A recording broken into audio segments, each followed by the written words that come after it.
Welcome to the Tuesday the 24th of November. I'd like to open by acknowledging the land today as the traditional lands of the Kaurna people and that we respect their spiritual relationship to their country.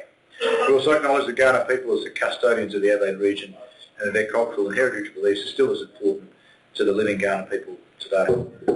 We do the Council Pledge. We seek wisdom and understanding as we face the duties of our united task, praying for peace and prosperity of our city.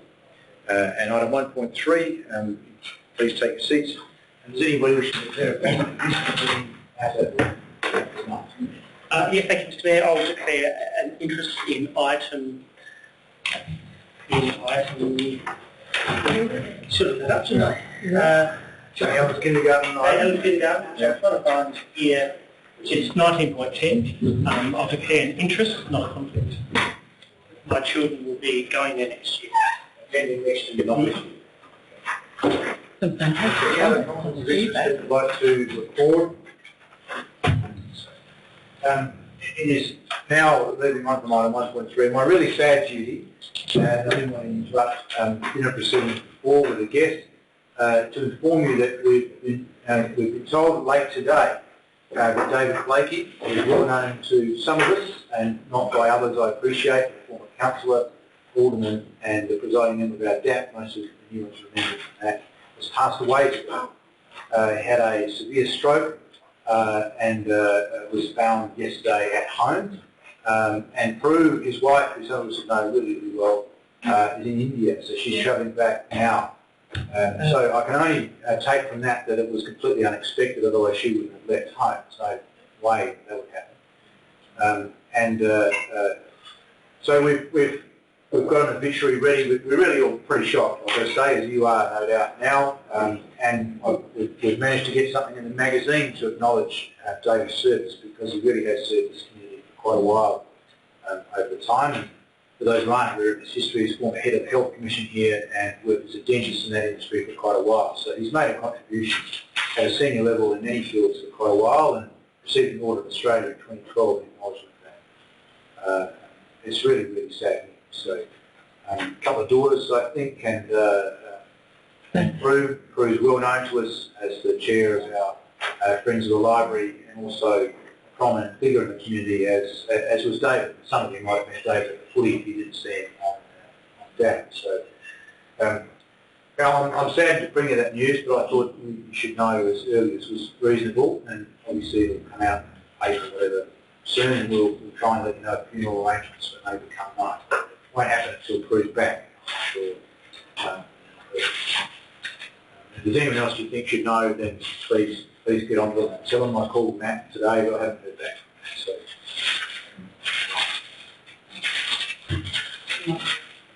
Elected members as well, Councillor Musgrave, Councillor Mitchell. Yeah, I rang Councillor Mitchell today. Yeah, you might make a bit of a list after the meeting if you can, and I'll call them or someone will call them. Yeah. We'll work out who to do that. And the DAP as well might know. So I'm really sad about that, and as much as we can, dedicate tonight's meeting to his memory, because he served as councillor really well, and for those who don't know David very well, he's an incredibly knowledgeable bloke, really high integrity, and very funny too. He always raised the laugh. His elocution is excellent, and he was able to cut through the logic with a knife, and was a good sparring partner for many on council, always very respectful of the issue. So, he added a lot of value, I felt, in his time on council. He was missed when he retired. Fortunately, he was able to win the position on DAP, so his connection stayed, and I think he added enormous value there. In particular, in changing the meeting style to be one that was really inclusive and welcoming for people, because DAP can be quite confronting. So he has had an impact on us, and as I say, we're missed. So let's think of him as we go through tonight's agenda. On leave, we have Nil, and apologies Nil. Councillor Lee has notified us she might be running a little late, and that's panning out as per that, but she will be here. Can I have someone confirm the minutes for the meeting on the 27th of October? Councillor Evans and Councillor Barnett, do I have you to speak to it? Any other comment? All those in favour? Carried. I now wish to seek leave from the meeting to pull forward, as I foreshadowed during the dinner, item 17.1, the drawn by White Boulevard design. We need to put item forward as the next item. All those in favour? Against is carried, thus brought forward. So you turn your attention to page 97, it's a recommendation in the papers. And we've had a presentation from Mr. Maher at the over the council dinner. It is presented as per the papers here. Seen some people have been involved in the consultation all the way through, and there's been some evolution of the design in response to the feedback. It's always really helpful, I think, and great for me as a mayor to see that we went out, we asked, we listened, we responded. So I'm really pleased to see that. Anybody got any questions about the recommendation? It's in 5 parts. If not, somebody wish to move. Councillor Barnett, wish to speak to it? Yes, just briefly. We've had the members now, I think, where we've just had a briefing over at dinner just the last few minutes. And so really this, even though it's called Braun Road Bike Boulevard, and it's there, mainly for bike safety and that, but it does actually tick, as we've found out, a whole lot of other boxes as well. And so, and I think it's incredible. I think it's incredible value for us as a council, and also I believe in the briefing also told us the use of the raised median, raised platforms, intersection platforms along Braun Road is actually a first. So I think it's to be commended, and I ask everybody to support the motion as is. Thank you. Do I have a second? Councillor Bowman, do you wish to speak to it? Okay, any further debate? Councillor Harris. Yes, I'm going to support it, but I feel I'd just like to point out, because I imagine this would be something that we set up with the government for a long-term idea, not just a couple of years, but quite a while.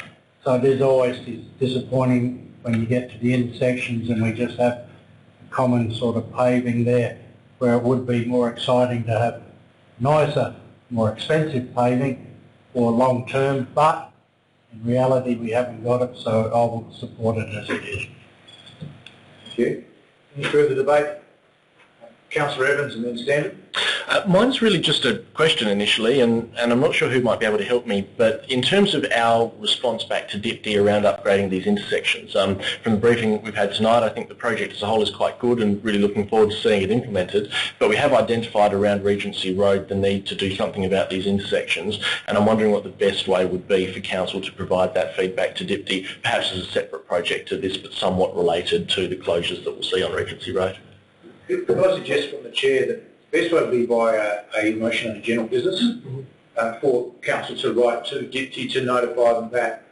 So if you want to work on some words, perhaps with Councillor Stan, who's next to you, who raised it, I think that would be very helpful, and then you can get them through to the Minister Secretary prior to general business. Sure. I think it would be the best way. Director, did you want to add anything else more technical?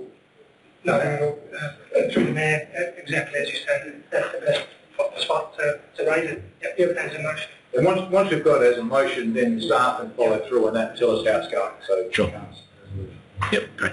Further? That's all. Thanks. Councillor Stanton. Councillor Evans has basically said what I was going to say, that I think we should, as we're blocking off a couple of roads and restricting a little bit of access on Regency Road, that we've done our part. I think we need to actually go back to DIPTI and say, look, it's time to do something about the intersection, get them flowing a little bit for east-west traffic.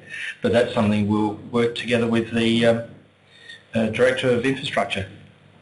Yeah, okay, thank you. Just make a note in general business to remind me. Any further debate on that item? Thank you, Councillor Barnett, if you wish to sum up. No. Okay, all those in favour? Against, it is carried.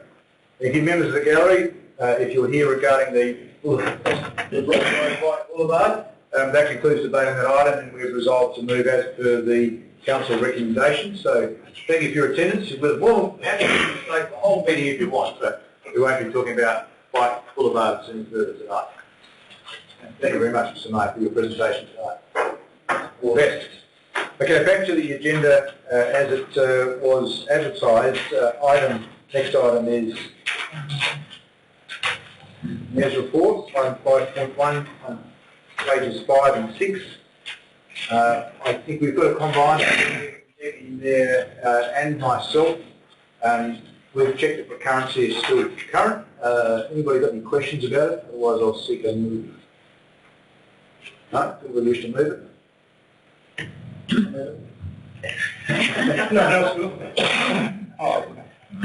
Did you wish to speak to it, Deputy Mayor? Dear. Do I have a seconder? Councillor Harris, wish to speak to it? Of course I do. I'd like to make a couple of quick, very comments. One, hopefully you enjoyed your holiday while you're away. And two, I felt the Deputy Mayor done an excellent job while you were there.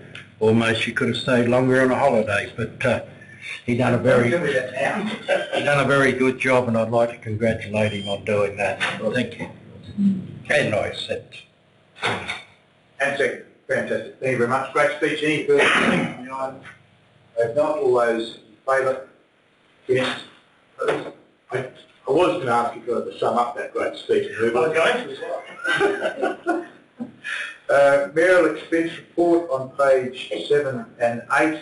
And as usual with this item, I will declare a conflict and leave, or it's still a bit funny because I don't get a lot of discretion over this item. I'll ask the Deputy Mayor to assume the chair. But before I depart, the allowance is adequate, and you can see what's been expended against it this year, and it seems to be around about the right amount. The other comment I make is that it's here by quirk of history because we attach it to the first meeting after the election. In my view, it's just a standard budget line, and it should be discussed in the context of an annual business plan, which is all the budget lines in March and April, when we should talk about this stuff. So I'd encourage you to move to part 3, which is that we just put this in the normal budget cycle rather than have this kind of debate every year. So I'm not sure this debate actually, it's out of context. It should be all budget lines together. So I've got that suggestion here for you, Deputy Mayor. I will be outside the room while we talk about it.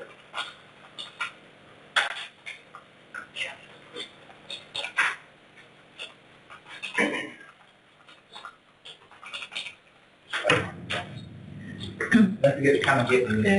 Could you bring me a messenger from your up there? Sure. Anything else? Yeah, shut the door when you're out. Yes, I've got a copy of it here. Okay, sorry, we're just making some small adjustments to part 3. We should get those up on the screen before I call for a mover. Bear with us.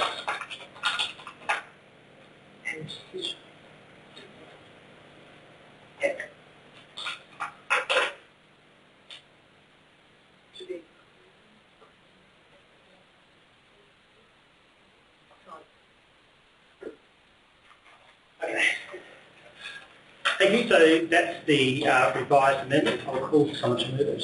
Councillor Harris, do you want to speak to it?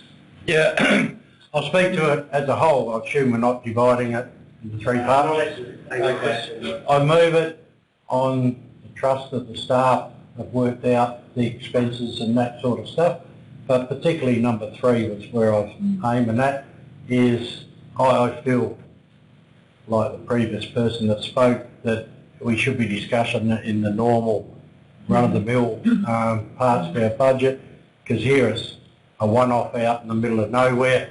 You don't have anything to compare it with. I'm still not going to oppose it, but don't have anything to compare it with, and it's, well, why are we spending that much right now? Why aren't we spending that much? All that, whereas if it's in the budget, we know where it fits, and I feel it's a better place. So particularly number 3, really awesome, but I accept the whole lot and move it. Thank you, Councillor Harris. So Barnett? Yes, having been at some time in history, involved with this quite closely myself as a former mayor. So I think it's good that Part 3 is added. And also I do remember having discussions when I was former mayor that it's actually called something else other than mayoral expenses.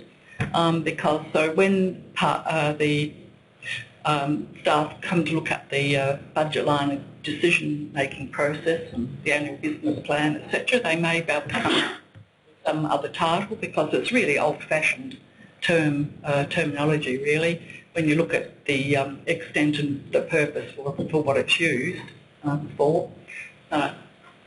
Thanks. Thank you. Anyone else wish to speak to it? Mr.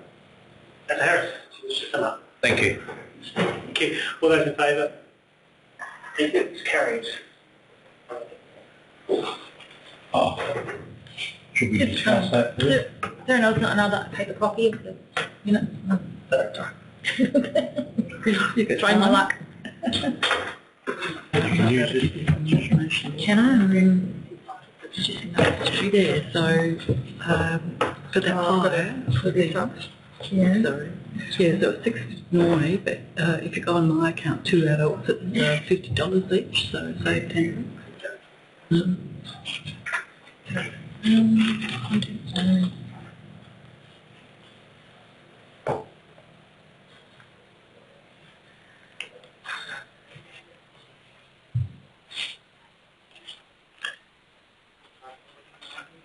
Yeah. No, that'd be good. Excellent, thank you, members. Sorry, Christina, there's no messages left. It's so popular. I can't explain it either. Someone's got a spare one here. Right, I have one in the car though, because you want the article up for out of it, so send me out. Okay, verbal reports from council reps on local government or community organisations. Do we have any verbal reports? No? Petitions we have nil, deputations nil, motions of notice nil, questions with notice nil. Do we have any questions without notice? Nope. Moving on. Protocol, we'll let reports go through en bloc unless withdrawn. I have to withdraw a few for a couple of reasons, but we'll go through them. 13.1, I'll withdraw. There's a slight change to one item. And 15.1, does anybody wish to pull it out? Councillor Bowman. 15.2, appointment of independent member to the Development Assessment Panel. Anybody wish to pull it out? No? So good find. 17.1, we've done. 18.1, sorry, there's nothing there. 19.1, the delegations review. Anybody wish to pull it out? We're happy with item 27, part 326. Oh yeah, good. So I want to check, Governance Manager, it's a very important item, I just want to check. 19.2, the local government elections discussion paper, I want to pull out. The 19.3, the bylaw specifications, pull out. One question, so yes, please. For a question. The next one, 19.4, we have to pull out the appointment of deputy mayor because we have to select somebody. 19.5, elected members' allowance and benefits policies. Does anybody wish to pull that out? No. 19.6, elected members' allowances. Anybody wish to pull that out? No. 19.7, Eastern Health Authority first budget review. Does anybody wish to withdraw that one? End of the question. So Bowman for question. 19.8, Local Government Grants Commission funding. We wish to withdraw that one. No. 19.9, we need to select an option for the North Adelaide Footy Club lease, so I'll withdraw that. 19.10, the same, the options we need to select from, so I'll withdraw that. 19.11, does anybody wish to withdraw the request for rates remission? 2016. No. And 19.12, I will draw for discussion condition assessment on impact and long-term financial plan. And 19.13 annual report, I will draw to note there's some minor changes. That's what's doing. So has someone move on block items 15.2, 19.1, 19.5, 19.6, 19.8, 19.11? Who wishes to? Councillor Bowman. And do we have a second? Councillor Harris. No debate. As per the protocol, all those in favour? Against, they're all carried on block. Thank you. The first item is 13.1, the report of the Audit Committee meeting on the 2nd of November. There's a very slight change, councillors, if you head to the recommendation on page 9 and 10, and item 10.2, the date in item 1, towards the end of the item 1, where it says Local Government Act 1999, Local Government Financial Management Regulations, that should be 2011, and Australian Accounting Standards. So it's on the screen, the correct date of that year. That's the only change the staff have. Are there any other questions about any of these items? No? I'll take a movement for the lot. We wish to move all of these items. Councillor Barnett, wish to speak to it all? No. Councillor Seconder? Councillor Evans, wish to speak to it? Any further debate? All in favour? Against? They're all carried. Thank you. 13.1, Councillor Bowman, a brief reason why you withdrew that item? Yeah, I had concerns about the equitable use of Okay, so you the... wish to have some sort of debate. Did you wish to move it in its current form or not? I just wanted to change some of the wording to... That would be a no. Okay, no. No, so you move it in its current form has changed nothing. Okay. You want to change something, so no. So resume your seat, and I'll come back to you in a second. Do you have a mover to get it on the floor? Councillor Standen, do you wish to speak to it at all? No.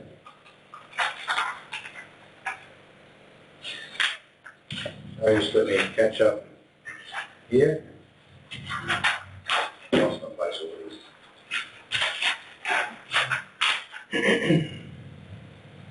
Okay. Here we go.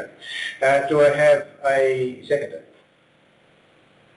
Councillor Groot, do you wish to speak to it?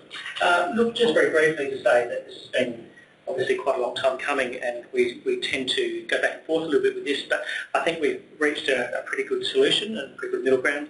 I just have a question though, stop 1.6, which I think is on page 68, the second to last paragraph, talks about resourcing considerations, and that's why casual, individual or one-off hire requests can't be accommodated. That just leads me to the question that we've discussed a few times about online booking for community halls. Can I just maybe have an update where that's up to? In terms of, are we going down that path or are we not at this point in terms of online booking for halls? Because that would address that issue about resources. Through the Chair, there's been no formal progress on online bookings. Just to answer the second part of what you were saying, it wouldn't completely alleviate the issue. Part of the booking arrangement, it's like a mini lease. You need to get shown through. You need an induction to the site, which is more the issue than picking a date out of a calendar and taking the fees. Further? Just another question. Do we know what other councils do in these situations? Do other councils use volunteers to do inductions or to do bookings, or is it all a resource imposition on other councils as well? Sorry, it's an unfair question, but just in case you don't answer it. Look, through the Chair, I believe there's a number of arrangements across local government. I haven't seen volunteers used, but I have seen community groups charged with responsibility for you or some other arrangement to run that facility on council's behalf. So there is that option that I'm aware of and has utilised before. Volunteers, not so familiar. Okay, thank you. Sorry, just one final quick question, and apologies this may be in here, but in terms of those groups who currently pay nothing for the halls, there'll be an impact on them, and that's very clear. If there's some sort of transition process we use for those, and again, apologies in my opinion, I've missed it. I think it is. Thank you, Director. Through the Chair, there was nothing proposed. A lot of those zero payment or almost zero payment or legacy issues, in terms of consistency and drawing a line and I guess creating a starting point with this policy, there was no mechanism put in place in the draft. So do you reckon when's this to take effect from? Date of this meeting? Through the Chair, from the date of endorsement of the policy. As of now, some of those arrangements, there may be signed agreements in place until end of financial year or something like that, so there might be some time with some of the existing hirers, but certainly new hirers would be subject to this policy. Yeah, unless we resolve otherwise. Indeed. Okay, thank you. Anything further? No, look, my only concern is that transition process that there isn't any.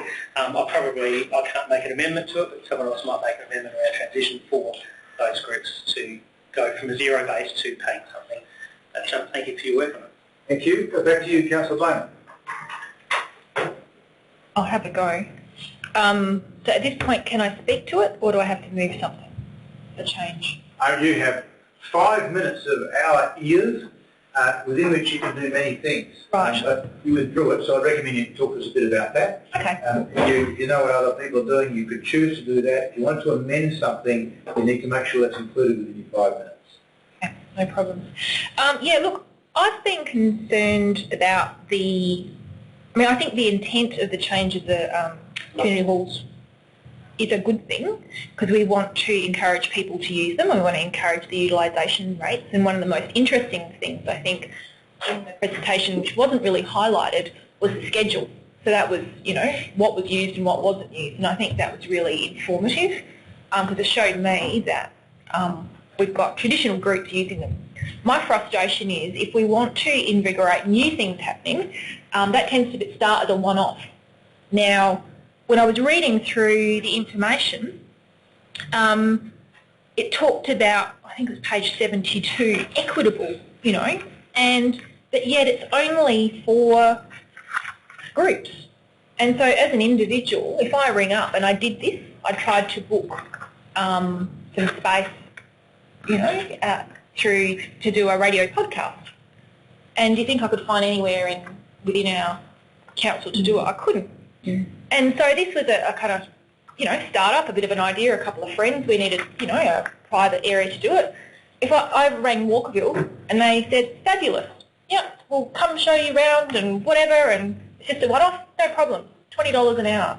Now, I know they've got a new facility, but we've got a JP who sits there, which is fantastic, and that's a great service, but I think it's pretty short-sighted, I think, to say, okay, if we can't service you, just send people to a sporting club or another club.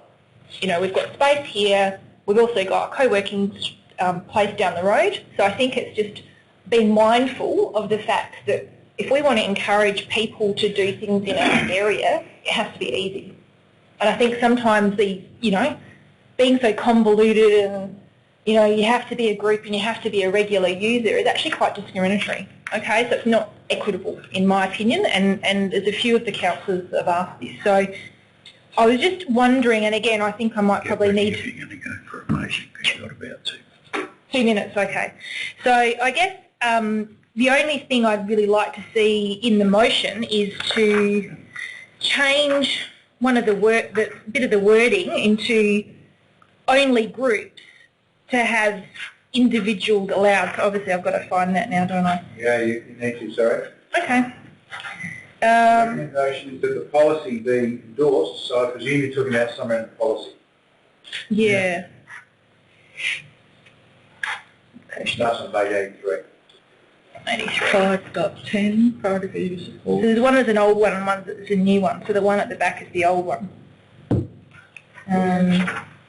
Is it priority for user support? Yeah, priority, 510. Yeah, I had that written down.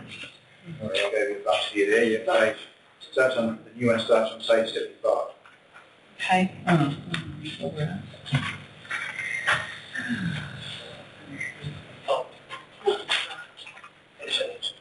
Page 72. That's what I had originally.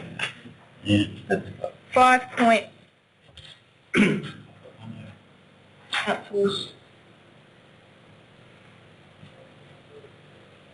It's 5.10. 5.9. So, One. Yeah, 5.9.2. Council recognise there should be equitable access to community halls. Yeah, but if you want to change something, you've got to change the policy, not the report. Right. Okay.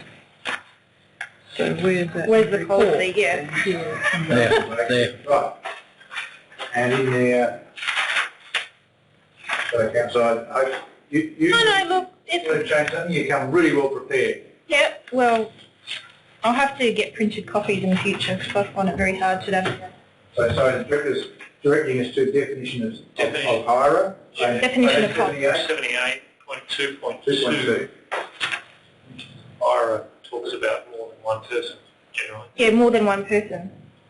So if we add- change that and or individual. or individual. So that is my motion to change to 2.2 to or individual. So, sorry, can I just ask the director or somebody somewhere, why do we need to define the hirer as per those exclusive groups?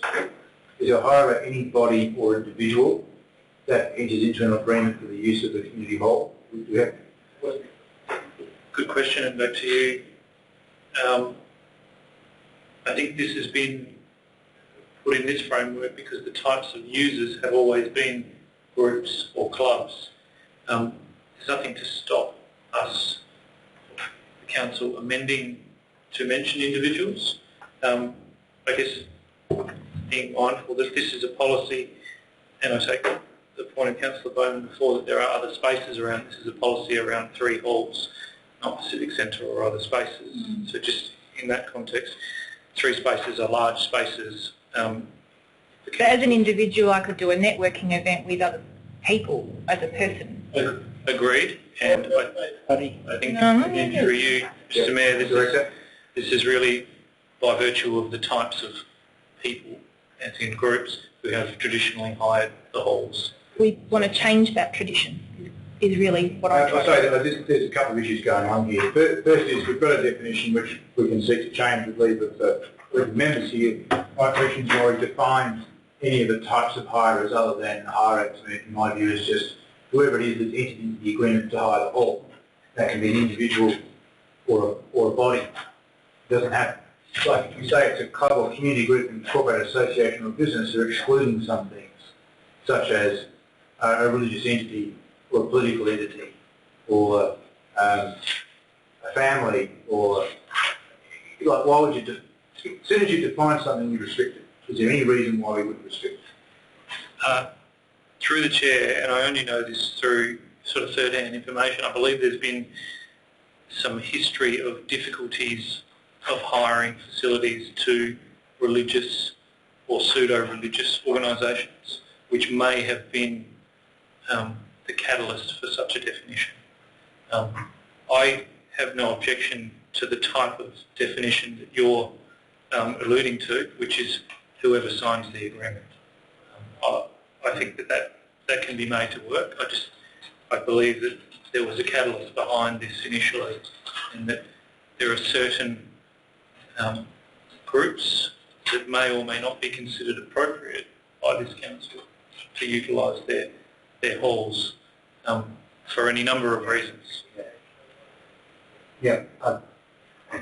So there's a bit of a dissertation. You've got the floor, Councillor, for another, minus 1 minute, but I'll give you a minute because we had some questions going on there. You wish to change the item 2.2 to include the word individuals. include the word individual, and also there seems to be an inclination to ongoing, and there doesn't seem to be an option for any one-off activities by the discretion of the council. So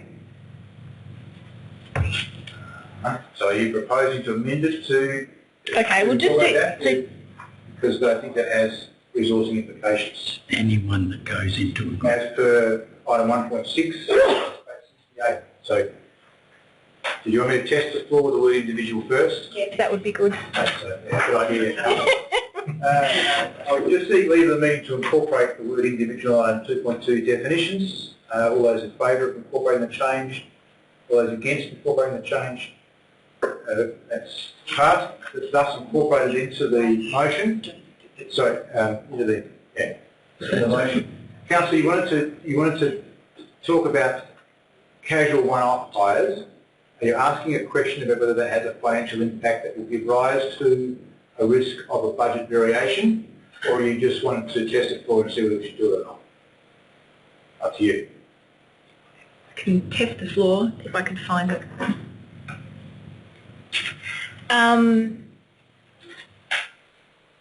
Again, I've just looked at what Walkerville does, and they allow sort of a one-off without all the bells and whistles and the lease agreements and whatnot.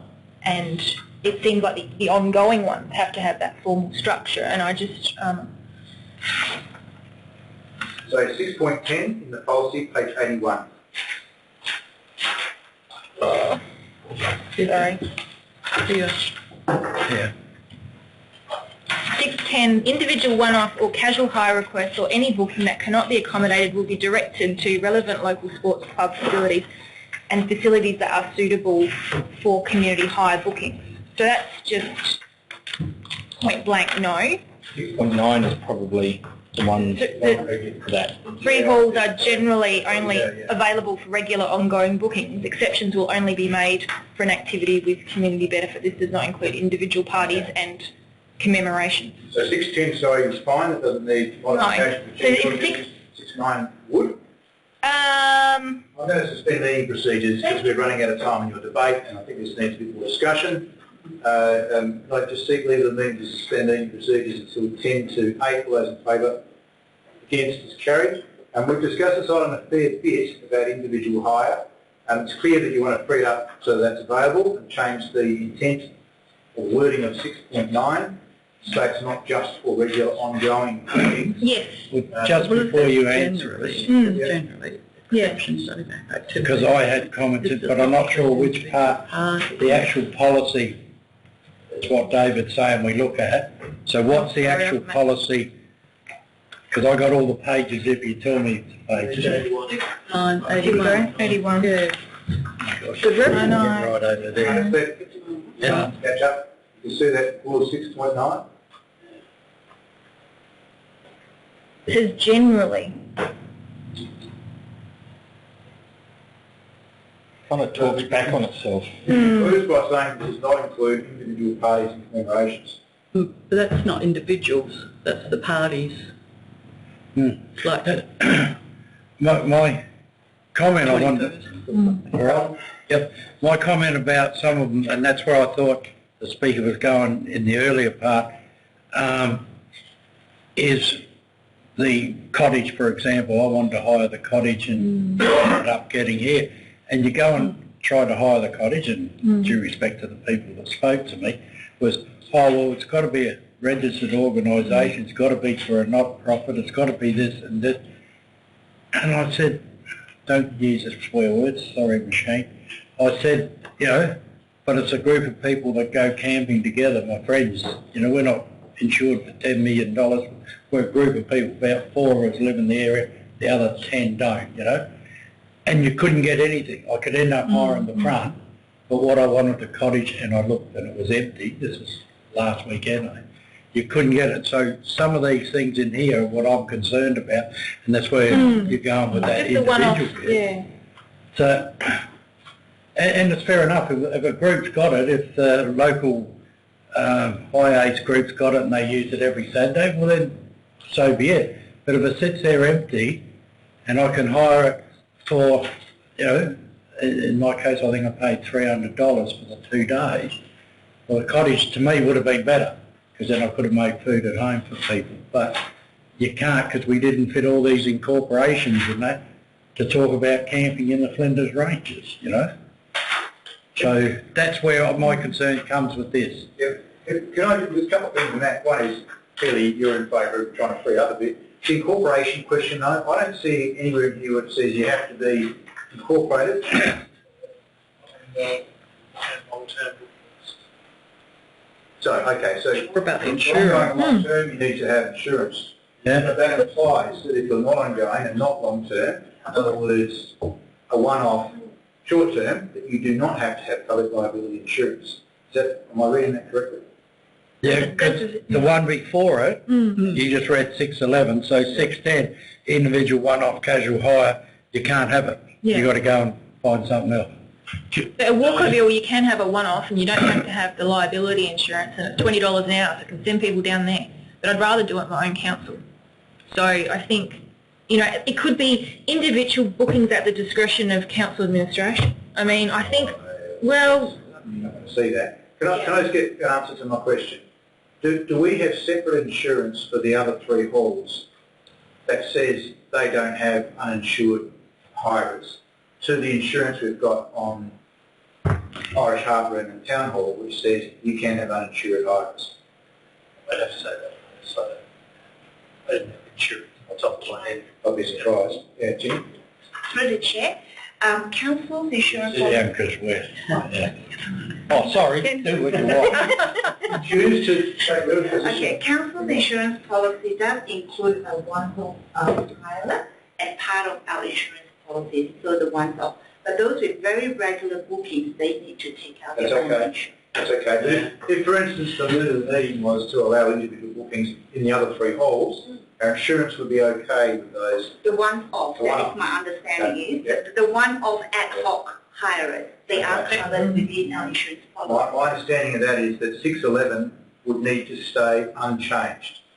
In other words, if you are an ongoing and long-term, you need to have insurance. Absolutely. Okay. By inference, individuals should be able to. Thank you for that. I'm going to head around the room if I can, just to try and keep some order to it. So, I'm happy, but 610 then comes that problem.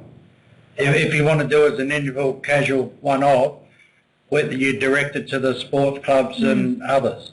But that cannot be accommodated, so that infers that if you can be accommodated, you'll get it. I think if you wanted to allow individual bookings, you'd take the first few words out of item 610 and simply say any booking that cannot be accommodated be directed elsewhere. Right? Just to take all the confusion out of it. Right? So I think it would be best to change 610, even though I could agree with you, Christina. Well, let's not leave confusion at the start. Let's make it clear. 6.9 would need to change in the beginning of 6.10. I was going to keep going around. Alison, you got anything further? I just want to test this issue. Christina, your review? Well, I've had an ongoing issue about some of this stuff, just the once off, just the small group, that they just want to have a quick sort of meeting. It may not even be their committee meeting. You may have, just a few people on the fundraising group or something rather like that. And most of us, don't want people, even though you might know them, but coming into your own home and all that, because of all the families there and blah, blah, blah. And so it would be nice to say, right, well, let's just check and see, we've got a few, I keep on saying about that one down the community hall, about that. It was set up some years ago, supposedly, when Joe Fire was here as director, and it was supposed to be used as a small meeting room and committee, and then it's been tidied up a lot since then, but there's still a few access things that just need to happen there. That has a bit of a budget implication. So can I just stick to the individual hire principle? So you're comfortable that we could modify this to allow individual hires? Okay. Yes. The other issues I'm not discounting, but I want to get That's fine. confused with that. Welcome, Monica. Do you have a view on this? Yeah, you slip in. On 610. On 6.9 and 6.10. We'll keep going around the table. Okay, sure. Not at this point. Okay. Nothing I haven't already said. Okay. Mark? I find 6.9 quite poorly worded if you're just jumping in never having seen it before. There's 2 parts to it. One is where it says this does not include individual parties and commemorations. I don't know whether that refers to the first sentence where they're generally only available for regular bookings, or whether it refers to the exceptions. So I don't know whether the does not include is about the exceptions or whether it's about the regular booking, so it's not quite clear. The other thing was that you mentioned individual parties and commemorations. Is parties an individual group or an individual, like a party, like an event? So the word party is not defined as to whether it's an event or an actual or a group of people. Yeah, true, yeah. So It's a private celebration. I think it's a poorly worded paragraph that could be. You on whether we should allow individuals? Absolutely. I've tried to do the very same thing before I was elected, and and found it incredibly hard and just gave up. Okay. Councillor, sorry, Charles. I'm not particularly inspired by the policy, and I think we're making it up as we go along at the moment, which in a council meeting is a bit of a dangerous spot to be.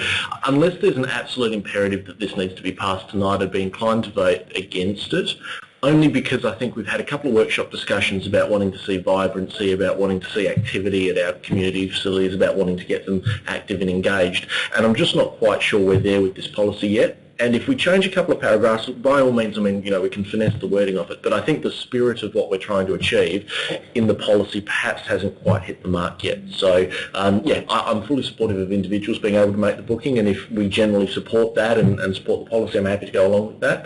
But I think perhaps just looking at exactly what we're trying to do, what's our strategic imperative here, and perhaps just changing how this policy is presented slightly.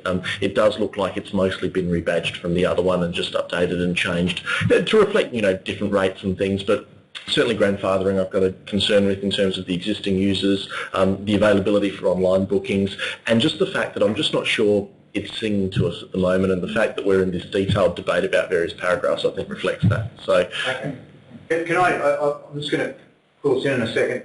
In my view, there's enough sentiment here to say it's not quite right. That when I pull us in, I'm going to ask someone to get the formal motion that it be deferred to the next council meeting. In the meantime, staff go away and try and polish these things up to work out what impact is there about individual bookings, because I'm sure there is one.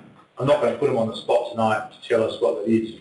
I also think it might be worth considering some facilities have staff attached to them already, and the individual hire, like what does it look like, can I see inside, is it big enough, might be easier to accommodate than say the one on the hall on Delanga Avenue, which is isolated, and to get a staff member there is kind of a bit more difficult. So community hall here, the cottage might be easier for casual hire than the other facility. Right? So that'd be a video.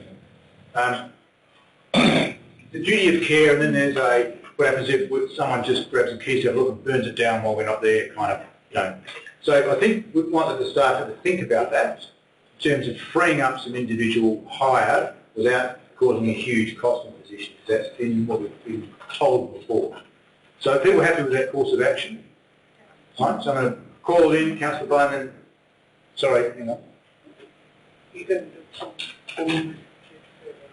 Yes. Is that okay? You'd rather it was lost. If it's lost, though, and we want to revisit it, what's the implication? No. Because there's nothing there, it lapses for none of it. It has been moved instead. Oh, right. I moved it to get it on the table. Is that? But it was lost, we can't bring it up in 12 months. No. So we still have an underlying policy that stays. I just want to make sure that the amended.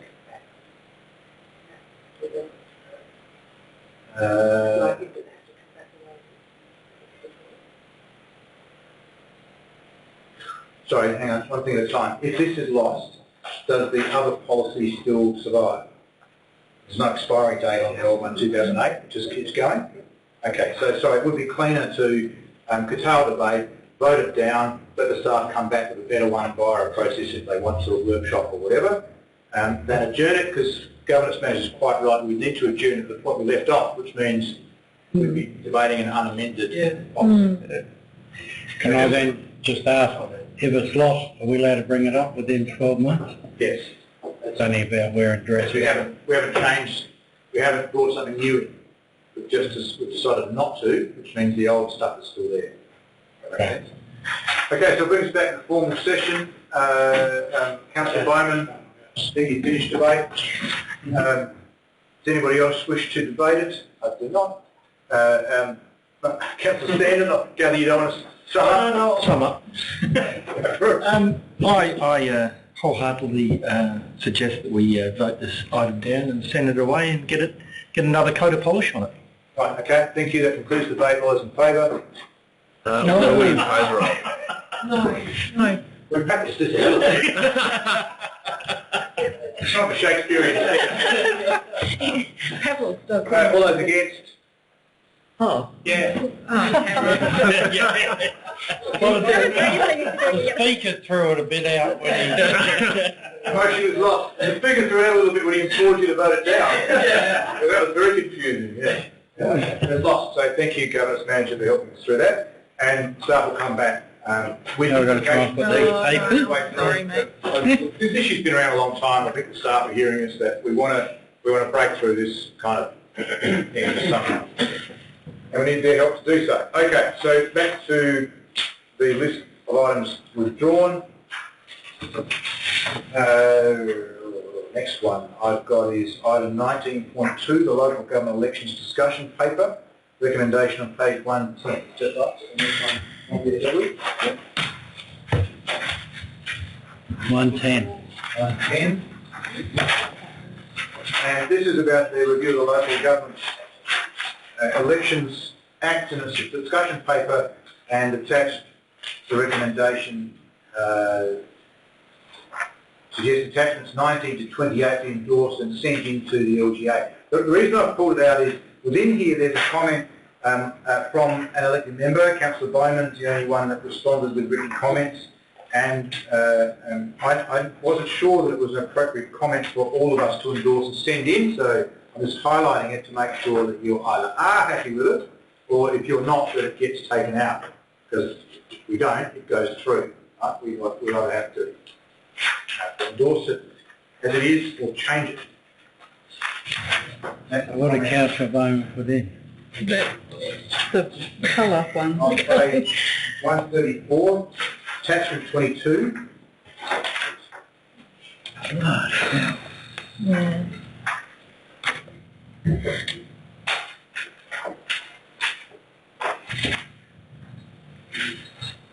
Page 134. 134.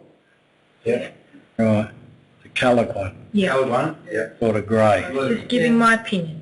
We go. Yeah, and it's Councillor Bowman's opinion. Right? It's not the council's opinion. I'm saying there are very few comments from elected members here, and unless you pick them up, they go through as our comment as a whole of council. So I want to make sure everyone's happy with this, and if you're not, then you say I'll do something else. And Manager of Governance, I think that is. Are there any other comments from elected members in here anywhere? I couldn't pick any up. That's the one, isn't it?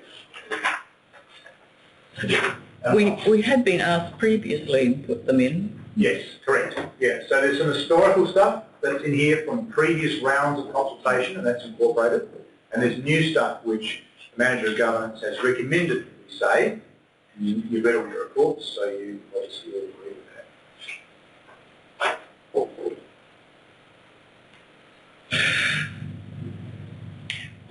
So Because I didn't realise it would be going sort of in this way. I did wonder that too. Yeah. Well, I don't know why. It was just maybe where it came any other comments. Maybe we just got the questions on the left-hand side, and if it wasn't tied to anything. Okay, so can I just suspend meeting procedures for another 5 or 10 minutes, so until 8:05 with your permission, all those in favour? Against, carried. All right, so let's just have a bit of a discussion. It doesn't surprise me, Councillor Bowman, that you said that. Normally the comments are collated, and we have a discussion about which one wins. Because yours are the only written comments, they kind of get in, and we need to resolve whether we accept it as not as a collective. Speaking from the Chair, I don't agree with your comments, so I don't want to see it in there, but that's just my view. I'm interested in other people's views.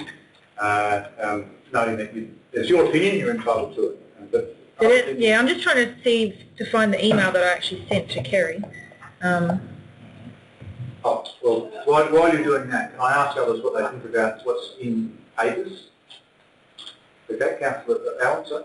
okay, I haven't got a problem with it going, because if it goes with a person's name, it's an opinion, and it's quite good to have a lot of opinions, as long as they're good ones. A lot of opinions to go in. I disagree with it, maybe similar to yourself sort of thing. If a position comes up, particularly to go on to, I assume, an important parliament or something like that, to go, so be it. I do have a problem, which you know when you run before, is once I believe, and I think we've gone down that track, once that person's made that decision to run for a position, and I've done this years ago with a NetE, I think then they maybe should stand away and not get paid, and I don't think the pay's a big thing, but not get paid, not have that role because they've decided to take another track. To me, that's it. This, and correct me if I'm wrong, it's sort of, if you decide to do that, you've got to even pay back what you already had. Is that the idea of that? Well, look, there doesn't seem to be a disincentive for people. You know. Okay, This long much, as 12 you- months, but I'm just further to go into the email revising workshop this week. No, that's all right, as long as I see that, because so my comment comes around there, well, that's the sort of part I disagree with, and I don't have a desire to go in Parliament, but I haven't got any problems with someone else doing it. I just have that problem, and it happened down the port, happened here, happened other places. Difference of opinion comes of how people do it. Yep. That argument I'd still take up at the time, saying I disagree with that, but this one is, you know, if you're taking a track and if people think they're doing the right thing mentally, that they can help other people better in Parliament, I think we should be encouraging it, not discouraging it, you know. So I still haven't got a problem with it coming in because it's coming from a member's opinion. In fact, I endorse if it goes up, that it goes in, but not as my opinion. Now, let's get some clarity around that observation. If it goes in, that the LGA would read that as just one councillor and not the council. It would depend how we send it in. If we send it in under resolution that this is our feedback, then it would look like it's from council. But if we put it in as endorsed, if you wanted to put it as part of the resolution, or Councillor Bowman may be able to put in a position of her own through the LGA? I think that would be clearer that it's an individual. The LGA would say, well, you resolved it this way. It's clearly a council view. They wouldn't see it as an individual view. They'd be wrong.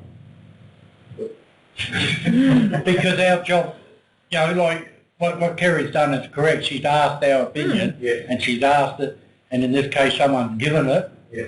I think it should still come from this council that one of our members, and don't even have to perhaps put a number, but a councillor or councillors decided, you know, want to put this forward, I still don't think then it's our opinion.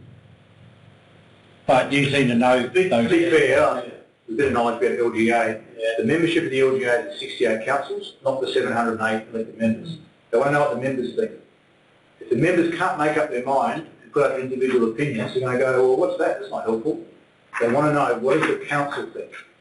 So if we include this, the LGA would say, oh, you must agree with that. If we don't agree with it, any individual member could write to the LGA and say, I want you to hear my opinion, which is different to my council. And the LGA will read that and go, well, thanks, we'll note that, and we'll add that to the report, not from a member, but from an elected member of the local government sector. And it's clear that it's an individual view. But then I'll let you know I vote against it. Is that clear? Yeah. But then, same time, Councillor Bowman should have a time, and it's not now, but a time, if she believes that, to put that argument. Absolutely. And am I able to submit something? Is it closed for... Can't we just do it in the cover letter? Well, and I think you could. from your experience, I know in the past, you know, they've offered council to put in, I think, members of the public. Yeah. So it was just a random opinion because I've got key dot points here in this email: voter turnout, compulsory voting, electronic voting, and it's the same thing. And any other comments you have, and it was just a comment only because I heard it's obviously the cost goes back to the council, so it's probably, you know, again, it's not. It was a personal opinion. I didn't expect it to be. And I was concerned about that too. So yeah, and saved me embarrassment too. Okay. So that's. Do you have any other comment about this particular item, one way or another? Have we resolved about whether that the council Bowman's comment is included? No, I'm interested in your views on that. I don't know whether I agree with it or not. I think if there's a forum for Councillor Bowman to put in an opinion separately, I think it should be that way. I agree that this is our council and we need to be in agreement that it goes. And if there's an option for people to do things individually, then they should do it individually. That's fine. are you happy with this staying in the report to go to LGA or not? Councillor Bowman's comment? Yes. No, I think it should be taken out. Okay. That was my point. Any other, thank you, any other comments about that? In particular, should it stay in or go out? I personally believe it should come out, mainly because it is a grey area and it's ambiguous. Even just given that whether, you know, if it can be confusing, it should come out. I would like to know whether Councillor Bowman is happy for it to come out. I didn't expect it to be. So she's happy. I thought it was going to be sort of filtered in some way as a generic comment. Yeah, and I apologise on staff's behalf. Sometimes we get a lot of comments and it gives rise to a workshop. Yeah. Very few, and thank you for providing it. I do read stuff. Yeah. And I do read reports and things. If there was 5 different comments, I would have listed them. Yeah. Where I? Yeah, you are. You responded. Yeah, I responded. Is anybody support it staying in? No, okay, let's just clarify that it comes out, that Kerry will help you write to the LGA if you want to. We've got a number of things. And now, while we're out of a session, does anybody wish to comment on any other aspect of our submission? Well, what about the green ones? Sorry? The ones in green. We've got to work out Additional comments from Nathan Cunningham and Green. Any in particular you wish to refer to? Well, no, I think I agree with all the ones in green. Yeah, I do too. Yeah, but the question needs to be asked, just like it was asked. Yeah. Yeah. If we all agreed with Councillor Bowman's comments, then it would stay, and that would be our resolution. If there's anything else in here that you think is controversial or that we shouldn't agree with or you don't agree with, state it now. Otherwise, I'm going to pull us back in session and ask for a move of that one item taken out.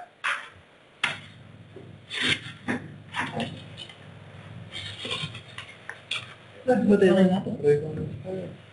No? Is that okay? All right, back in session. Somebody happy to move it as per on the screen with the exclusion of individual councillor comment on page 134 under item 11, not make it clear.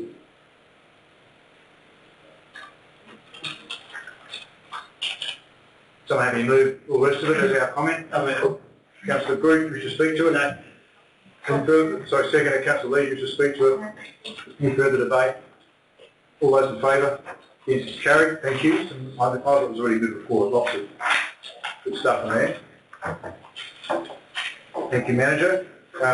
Next item is 19.3 bylaw specifications. Councillor Bowman had it withdrawn for a question. It's on page 142, 143. Yes. 3 questions. Stand up. Yeah, it was just in regards to the bylaw 2.1.1 in regards page 142 in regards to model aircraft and vehicles shall apply to Broadview Oval, St Helens Park, Cane Reserve, does that mean that model aircraft and vehicles are allowed at other council-owned places, or am I reading it wrong? Manager? Yeah. Through the Chair, no, you're reading it correctly. They're the parks that are more likely to happen, so that if you list them under the specifications, that means people have to get permission to do it. But it's very unlikely that people would take those things to other parks because the other parks are not suitable, because really the model cars in particular are going around the bike track at Broadview Oval. So it's just a way of being able to enforce it in those areas. If other parks became a nuisance, we'd come back to council with a report saying this has become a nuisance. We'd like to add it to the specifications. Thank you. To answer your question, Councillor Bowman? Kind of. So we're saying you can't use model aircraft or vehicles or anything like that. Specifically in those named parks. Make it any council-owned land? Right. Okay. Sorry, that was a good question. Yeah, why are we specifying these? Yeah, why don't we just have a blanket? Is there some reason, Manager, why we can't say none of this anywhere, anytime? And why have you picked out these particular ones? Is it just because it's more likely? About Memorial Chair, I've spoken to the community safety officers, and they've advised that these are the only places that would be likely to have them. And other than that, you could ban it in the whole thing, but community safety didn't think it was necessary. Okay, thank you. To resolve your question, Councillor Bowman, I take it it does. It's more about privacy. I mean, the drone thing. I mean, Yeah. you know, if that was just my concern, that why would you have them anyway? That's what I had a query Yeah. on, whether model aircraft included drones, because they are now actually being sold in the public. Good question. Do we have a definition around model Yeah. aircraft? Not in the policy, not in the bylaws. That might go to my questions. Councillor Bowman, I just want to get some process in here. Are you happy that your question's been answered? Yes, thus far. I'm not sure Thank that you. this I'll take other result... questions, and I'll ask Councillor Bowman if he wishes to move it in its current form as provided to the Flora. Councillor Bunyan's asked about drones. Yes. Look, I think drones are different from model aircraft, but we're talking bylaws and legal definition. Would we get in trouble if we add the word drone in anywhere in our bylaws? Can we do that? Can Is that a problem to us in the definition sense? I clarify the definition of drone? Not yet. Through the Chair, the bylaws have been made, and if we go and change them, we'll need to go through the whole consultation process again, which will make them late, but that's not to say it's impossible. But I think it'd be better to find out the definition first. And then come Because back it may with not be necessary. a whole suite, which can just replace this at a time, which we're happy. Yeah. Yeah. And I'd probably recommend that too. So I'm just going to go to the next one. So that's your answer, Christina, as we don't know, so don't just hash it out now. Get a decent answer. I did see where it was, but I don't know where it's in Parliament or somewhere it's been brought up. I think there's enough now that we could get a good answer tonight. Councillor Harris. Stand up, sit down. Stand up because we're in a formal session. Okay. Questions? Right, I just looking previous people. My couple of comments around it. No questions. No taking brief questions. It's not in debate. Okay, my question about it is if you look at the very first word, model aircraft, drones are not model aircraft, they're a Pacific craft themselves, so they don't fit into model aircraft. And my question is, does this, and I didn't know it till tonight, does this mean tin lids that come with electric cars that want to race around on the side of the hill and aeroplanes can't go there?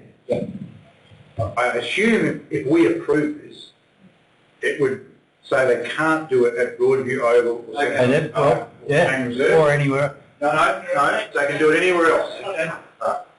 Okay. That's what is before us. All right, well, I'll stick. My question is, are we talking about tin litters with little electric cars that you buy down the shop and aircrafts and that? Yeah.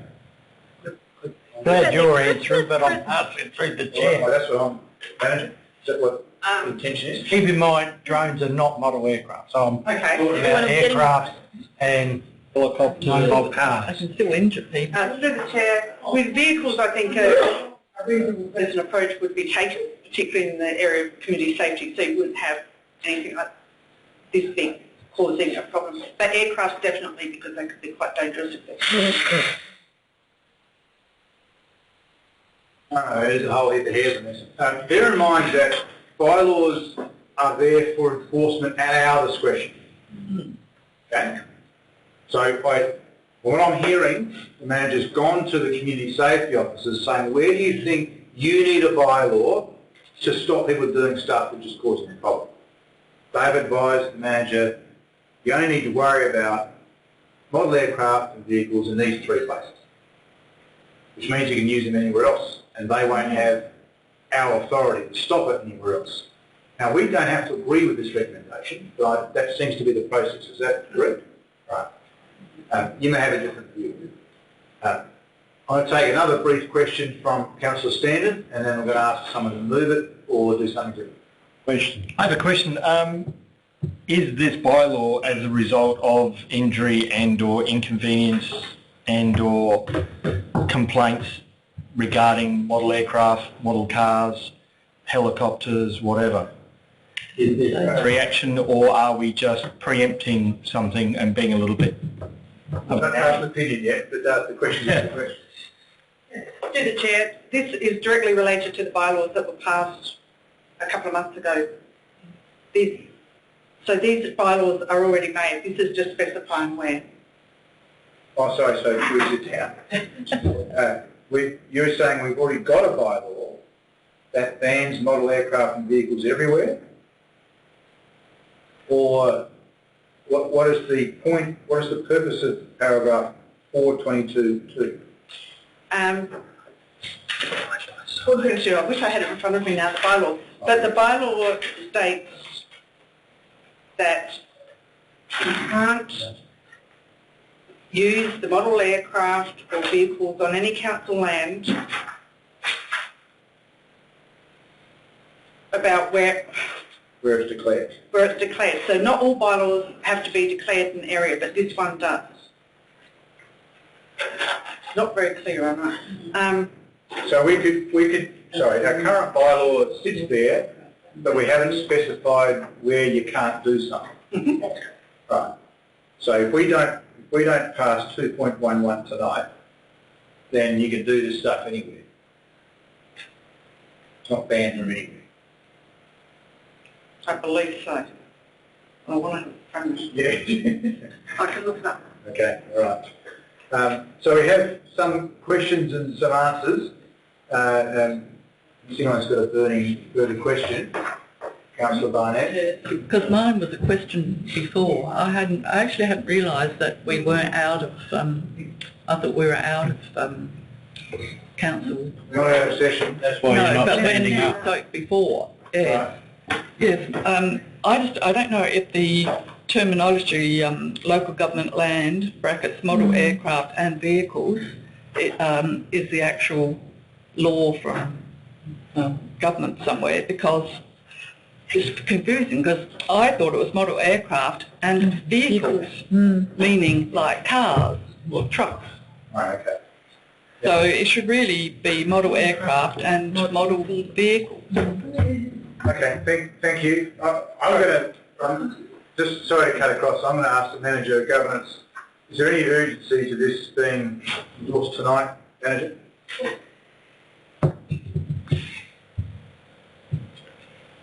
If we decided not to move this tonight and for you to go away and answer some of these questions, is that going to cause embarrassment anywhere?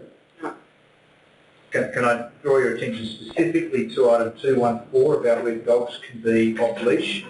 If we don't pass this tonight, do our current policy These are not effective until 1st January 2016.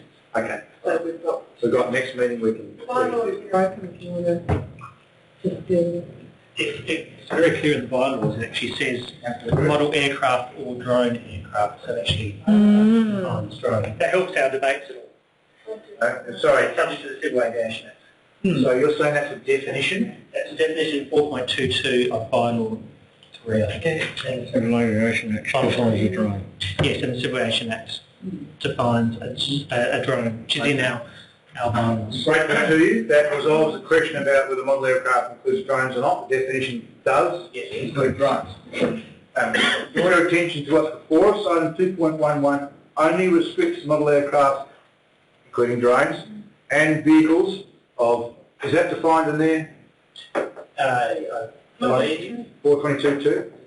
But the Irish have up an oval. I can go to Prospect Oval. It is 422.2, operate a remote control vehicle. Okay, remote control vehicle, so it doesn't say what size it is. Presumably if you've got enough money, you have a really big one. So the definitions seem clear.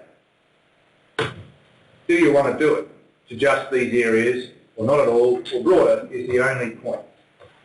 Now I'm in your hands. Does somebody wish to move it in its current form? If you choose not to move it at all, but it seems to me we have no definitional problems. I'm happy to move it in its current Okay, form. move it.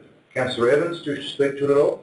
I guess just very quickly, other than to say if this is the advice we've received, there doesn't appear to be anything material that we've uncovered that would suggest it's not the appropriate course of action.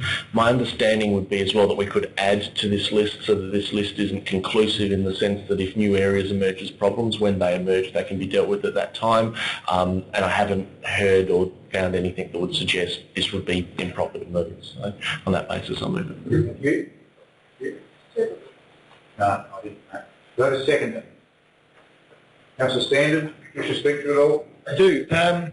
With regard to sort of Councillor Harris's concerns about children playing with small remote control cars that are fairly innocuous, I would imagine that the intent of these bylaws is not to prevent kids playing from them, but if someone comes out with a high-powered petrol remote control car that's screaming up and down and making noise, there is some mechanism by which we can actually prevent them from doing that. And I would imagine, I would hope that with the discretion of the safety officers within the council that they would use their discretion in this area, and I trust that they're going to. Yeah, thank you. Two good speeches, I reckon. Any further debate on the site? Councillor Harris. Not really a debate, but just letting you know beforehand, I'm still going to oppose it. Very seldom in my life I look after rich kids, but if they can afford a decent car that's one of these motorised ones whipping around the place, you get Mr. Plod sometimes doesn't like people want to move them on and you get people complain. Your department gets heaps of them. Oh, the lady down the drive drives too fast, this and that.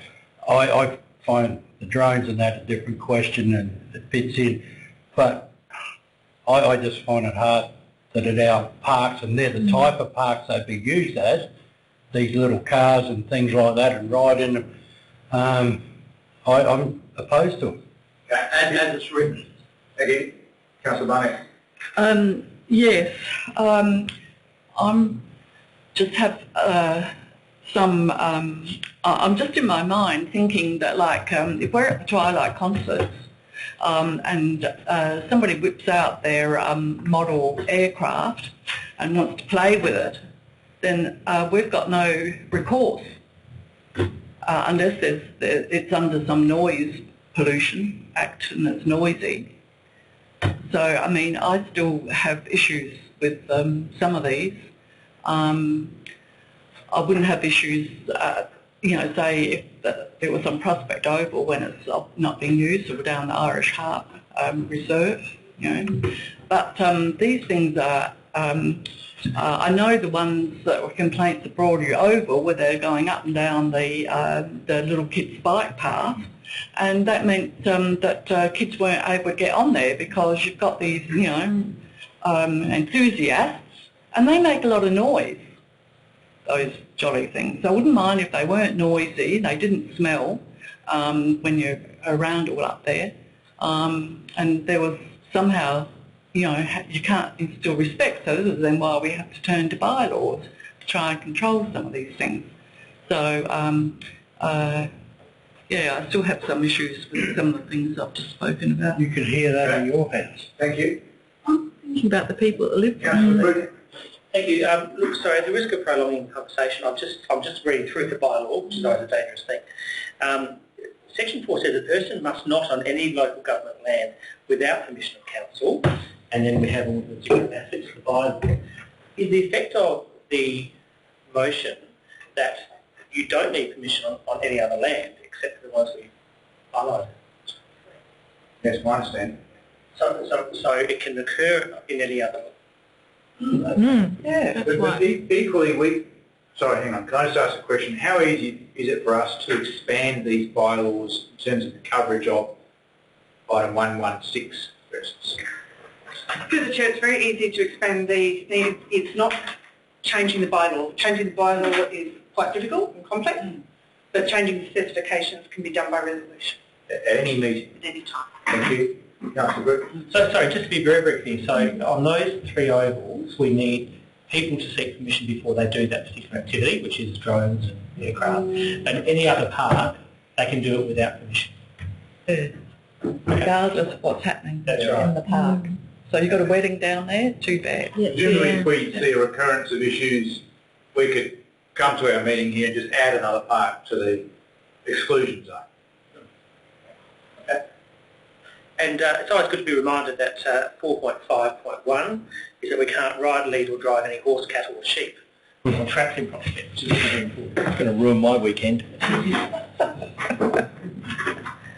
Damn straight. Any further debate? Can I still do it? Even though I'm... Sorry, but thanks for asking. If no further debate, Councillor Evans, do you wish to sum up? Just very briefly, I guess, so comfortable with supporting this resolution as it stands because it's the advice we've received from community safety that these are the problem areas. And I guess, in instances where there is a large public event, I'm thinking along the lines of, say, Terrific Prospect, for instance, if people are there doing antisocial behaviour, not only would it potentially not be covered by our bylaws under this instance, but, public nuisance stuff that Save Hold Normal Police as well would come into play. So I think the public nuisance thing would catch all. This being very particular and the application of our bylaws supported, it's where community safety tell us it needs to be, and would support any other advice we receive that suggests it needs to be expanded in the future as well. Thank you. That concludes the debate. All those in favour? Can I have some kind of strong-willed hands go up? All those in favour? All those against? It is lost. Back to you, Manager. Okay.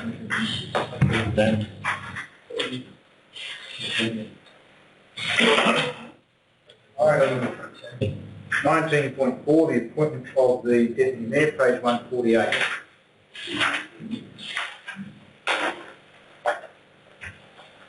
Sorry, I presume that item will come back to us in December. Otherwise, all our bylaw specifications fall over in January. Is that correct? Yeah, so expect to see that come back in December. Yeah, so the question is, what do you want to change? So could you please apply yourselves to assist the manager in knowing what you will support, otherwise she'll come back with exactly the same report because you've not told her anything different.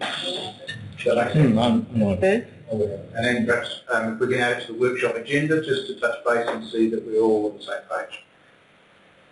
And so just to understand, there's a whole heap of issues here about dogs off leash in parks. So if we don't get this right, we'll have, I guess, no ability to have dogs off leash in parks from January. That'll upset a lot of people when they start handing out fines. I'm sure our officers will use that expression, but it'd be nice not to allow that loophole to kind of move. So expect to see it in December. 148, appointment of Deputy Mayor. There is a place to put two bits of information. One is somebody's name, and second is a period. We had confirmed today because a question arose from a staffer, I should point out, as to why we do it every year. It is an obligation, and there is not an obligation. We can in fact set the Deputy Mayor term for the entire term of council, 4 years, or for whatever remains of council, or for 2 years, or presumably for a shorter period, that would make even less sense. Yeah, so the period we've traditionally used for a long time is 12 months. We're not bound by that at all. We don't even have a policy, I think, that says that, do we? We should. Thanks, Lisa. It's just been what we've done. Have to have a deputy mayor. Sorry? Don't even have to have a deputy mayor. Not required. No, we don't have to have a deputy mayor, but if we do, the allowance is fixed. We can't change the allowance. Yeah.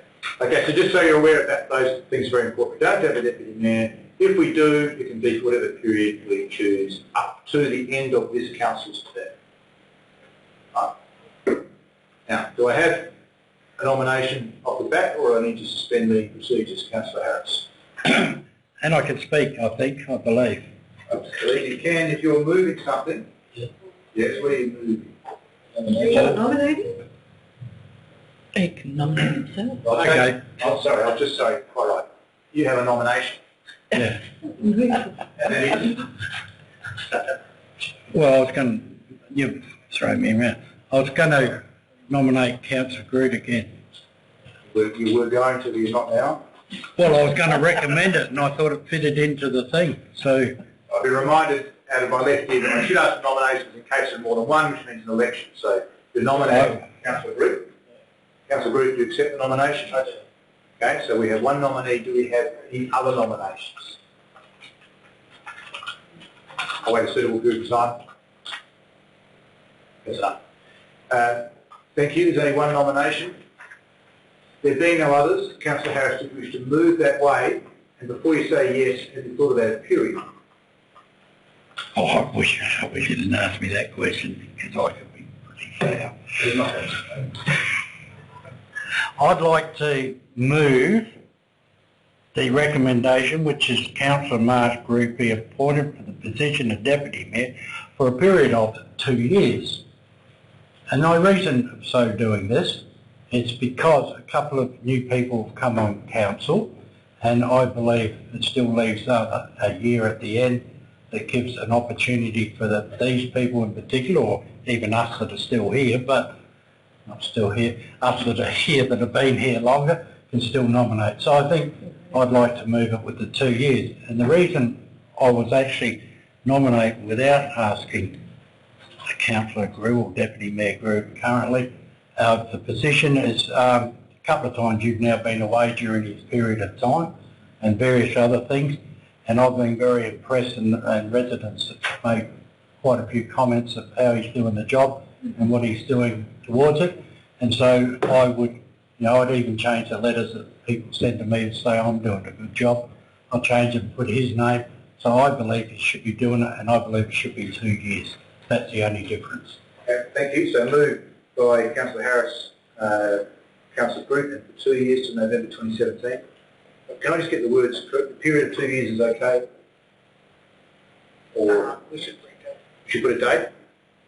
Okay, well, from... That's not how the resolution, how the recommendation is worded, by the way, but can you just give us what you prefer? Date of the election. November 2017? Okay, there's the clarify. That's what you moved, wasn't it? Yes. Thank you. Do I have a seconder for that? Councillor Standard, do you wish to speak to it? I think it's an excellent suggestion. Best speech ever. Have any further debate? That concludes the debate. All those in favour? Against? It's carried. Please congratulate the new Deputy Mayor. Thank you. I engineered my holidays so you'd have that period immediately before this meeting. Fantastic. Thank you. You just have to coordinate that you're both not away at the same time. No. We had a full handover in 24 hours. That went well. It worked very well. Yeah. Okay, next item is 19.7, Eastern Health Authority, first budget review 2015-16 on page 175. Councillor Bowman, you withdrew it for a question. Just a question, yeah. It was just just in regards to, there was a variation to the amount of $4,181, I think it was. And I'm just, what's our obligation to meet that? Is there an option not to have to pay it? Because it seems to be like a couple of IT issues, and if it's mismanagement, you sort of question why we should be footing the bill. So I'll take the question, do we have an obligation to pay it? Thank you. Who would like to answer that one? Director of Corporate Affairs, thank you. Through the Chair, we are one of the councils who have a stake in equity as part of EHA, so I believe we do have an obligation. The council could dispute or challenge or query for the reason for the budget variation. So the key reason, can I just elaborate? The key reason for the variation is actually we have received a distribution because they had surplus funds some time ago, and we reported it through the budget review. As a result, the equity of EHA has reduced, and we being having 14% of our stake, our equity, we need to reduce our equity. That translates into about 4,000 reduction in our share. Okay, thank you. And there's a governance framework for EHA, and we have a board member, two board members. So I'm sure that listening to your question, Councillor Bowman, and have already asked or will ask that question in their role as our representatives on that, not our representatives, in their role as board members on EHA. Do you have anything further, Councillor Bowman? Yeah, well, just in regards, I was just looking at page 179, and there seem to be quite large variations in regards to IT, the budgeted and actual. Is that to do with equity or is that a different reason why? So 179 part 179 under expenditure. So it's just, they're giving some reasons why. I can answer Yeah, that this, would I'm be not sure. Thank you. Would I do that through speaking in favour of the motion, or how would I? I think it's probably best, yeah, because Yeah. they ask from staff, it's a bit tricky, and I'll let members to start doing that. And I'm on audit committee, and we're meeting tomorrow night to talk about these So you're statements. happy to move it and speak to it? Yes, happy to do both. So I guess on the first point, yeah, we're all jointly severably liable for EHA, so it's a conglomerate, it's a bit like a partnership between us and the other constituent councils, so unless there were a change to its structure, yes, we would have to meet whatever, I guess, overs and unders there are. The major variance is 14 grand, which comes from fines and expiation, so it's under fining people. There's a few reasons for that. Their EHOs, their environmental health officers that are doing the inspections of premises, have been reduced by 1 or 2 head, and that's just through a recruitment cycle, so they haven't found someone to replace someone, and they're a fairly small team. That as well, there haven't been the expiations that have been levied that were budgeted for. So in many ways, I guess you could argue that that's a good thing, you could argue that's a bad thing. I mean, do the EHOs go out to deliberately fine people? Do they go out to issue, say, improvement notices or whatever the case is? So more of a balancing act there, and that was 14,000. So when 14,000 is split between the various constituent councils, that's largely to do with the under that we experienced in the September quarter.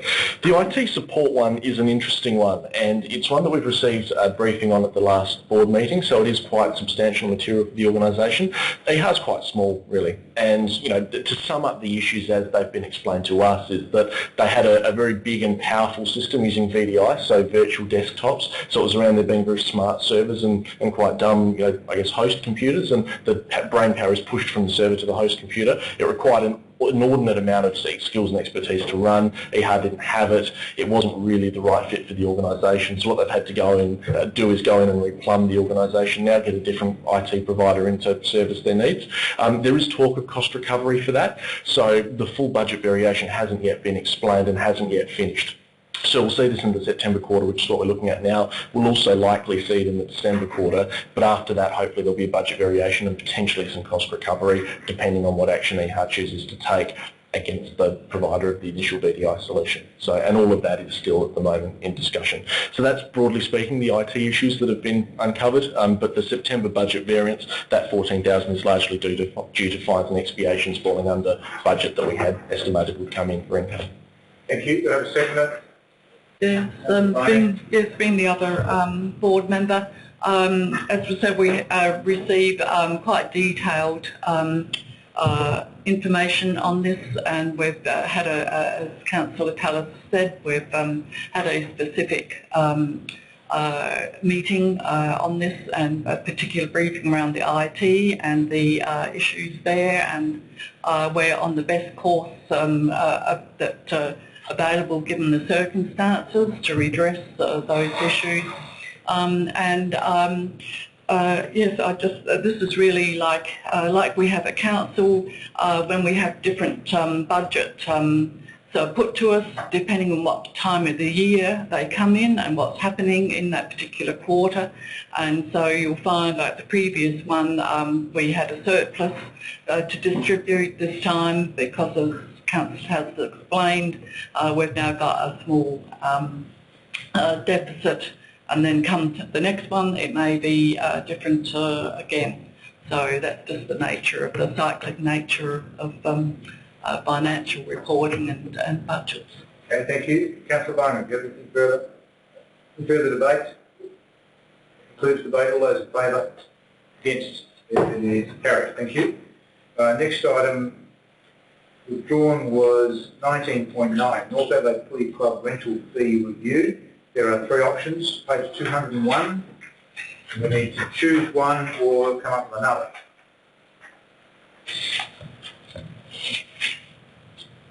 I think it would be helpful to have a bit of discussion around this, rather than someone just land on one and argue their way through it. So seek your permission to suspend meeting procedures until, say, 8:45.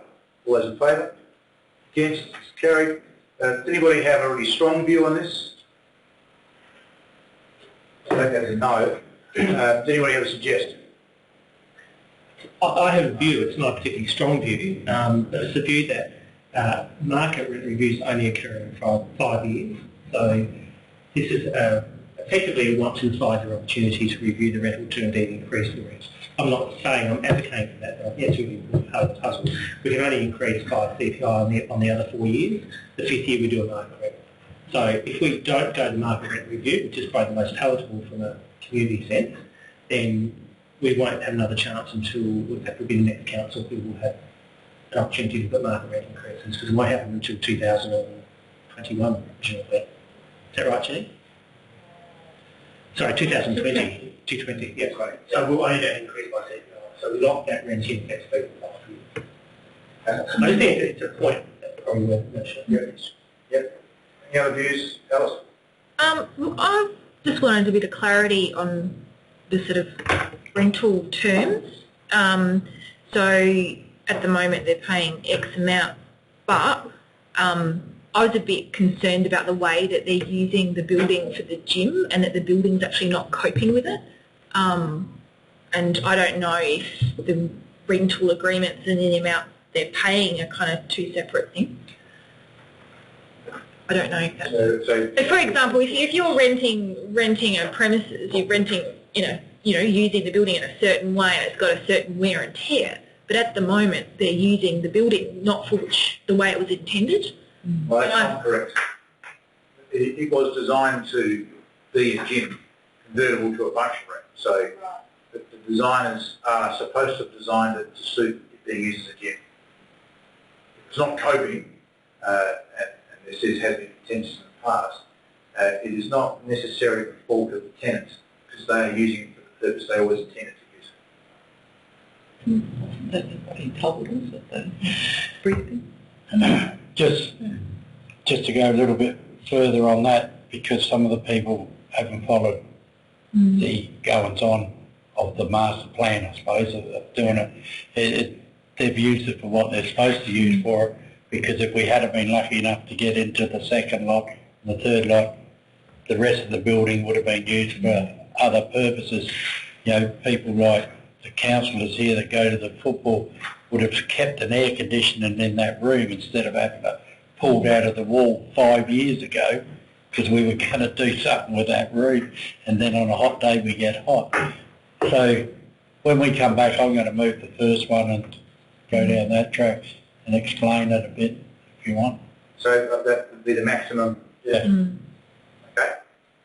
Anybody got an alternate view to that?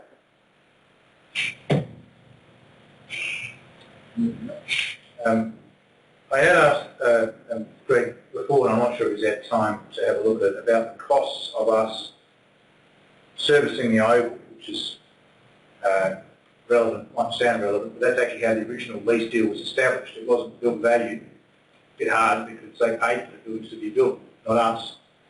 Most recently, there have been grants and their money borrowed from us, but they're liable for it, and a bit of our money. So it's always tricky with these sporting clubs to charge them rent for a building that they built themselves. So you think about that. Greg, when we set this up, it was around us taking over the greenkeeping of the oval surface, and that was a cost of ballpark 80 grand, and we divided it up between cricket and footy. We thought footy had more capacity to pay, so they paid more money. Cricket paid less, by some bizarre quirk of calculating politics, gut feeling, capacity to pay, and I'll explain that in a second, but that's where it landed. So that 80 grand, had, without knowing the exact number, has that figure been reasonably constant, or have there been some extraordinary increases over the last 5 years? Were you comfortable that it's around the mark? Through the Mayor, it is around the mark, and that also includes the building surrounds and the maintenance of the Oval. Yeah. So this is a complex beast. Okay. So the original deal when I first got on council was that they paid very little in rent, but the footy club maintained all the oval surface, and they also did that on behalf of cricket. And cricket were a tenant of footy. It wasn't a very happy relationship, because footy players need grass, cricket players need turf, and they need wickets. And that's much more detailed. So the footy club were trying to hire greenkeepers that could prepare a cricket surface. The cricket club never really were comfortable with that. We took it off them. We think it's better. Greenkeeper, certainly the surface looked much better after just one season. I think it's holds up pretty well. And the cricket club's far, far happier. And the relationship in the clubs has been really good ever since we took that dynamic away. They both have separate leases to us. Just so you're aware, the lease was increased to cover the costs. Okay, kind of. Footy needs grass. You can say they need turf, but it's sandful. Okay, so let's just make sure we understand they need grass. In winter, it rains. It kind of looks after itself a lot more than in summer, when it needs a lot more water. It needs turf wickets, it needs rolling, it needs a lot of preparation. There's a very easy argument to say that cricket should be paying a lot more than footy.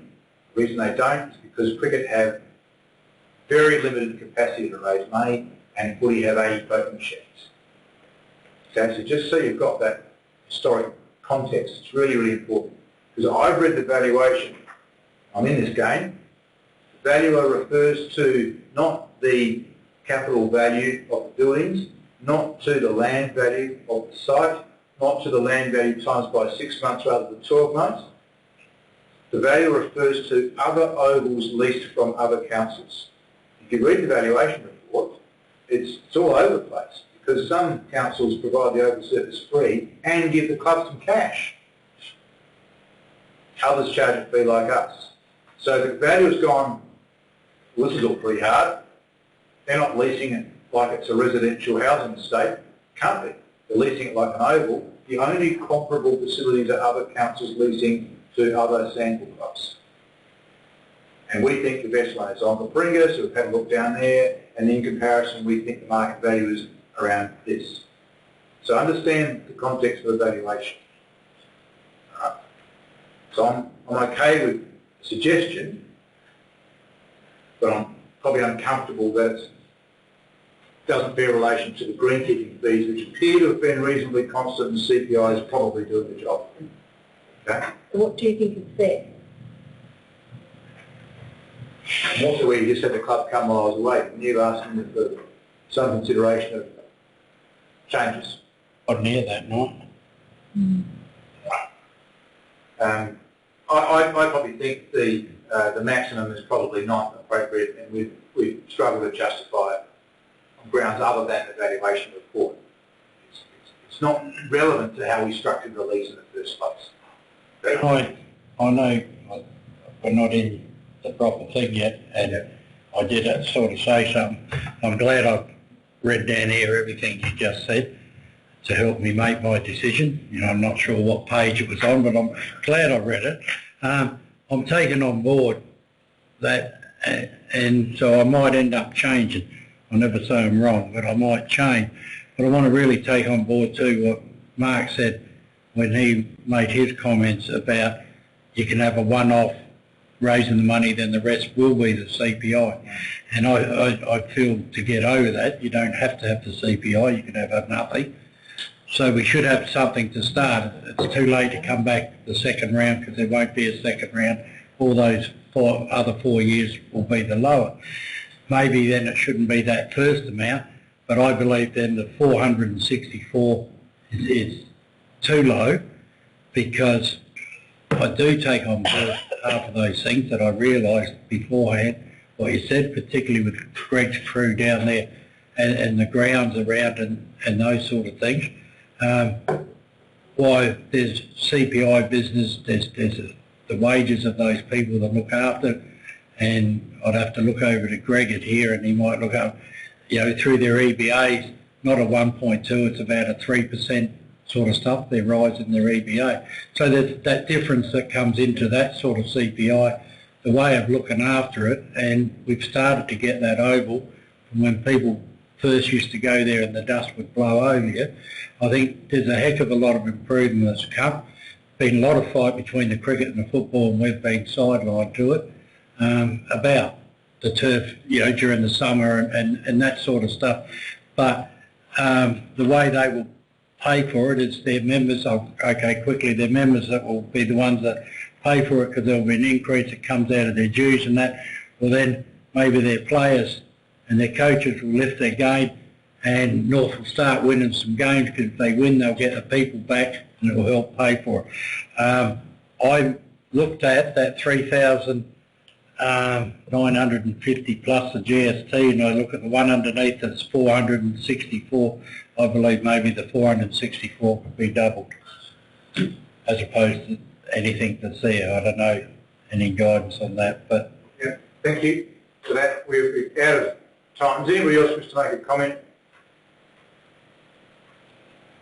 on this? Sorry, I think it might be just extend suspension because we might need another number. So can I take permission to extend suspension until 529?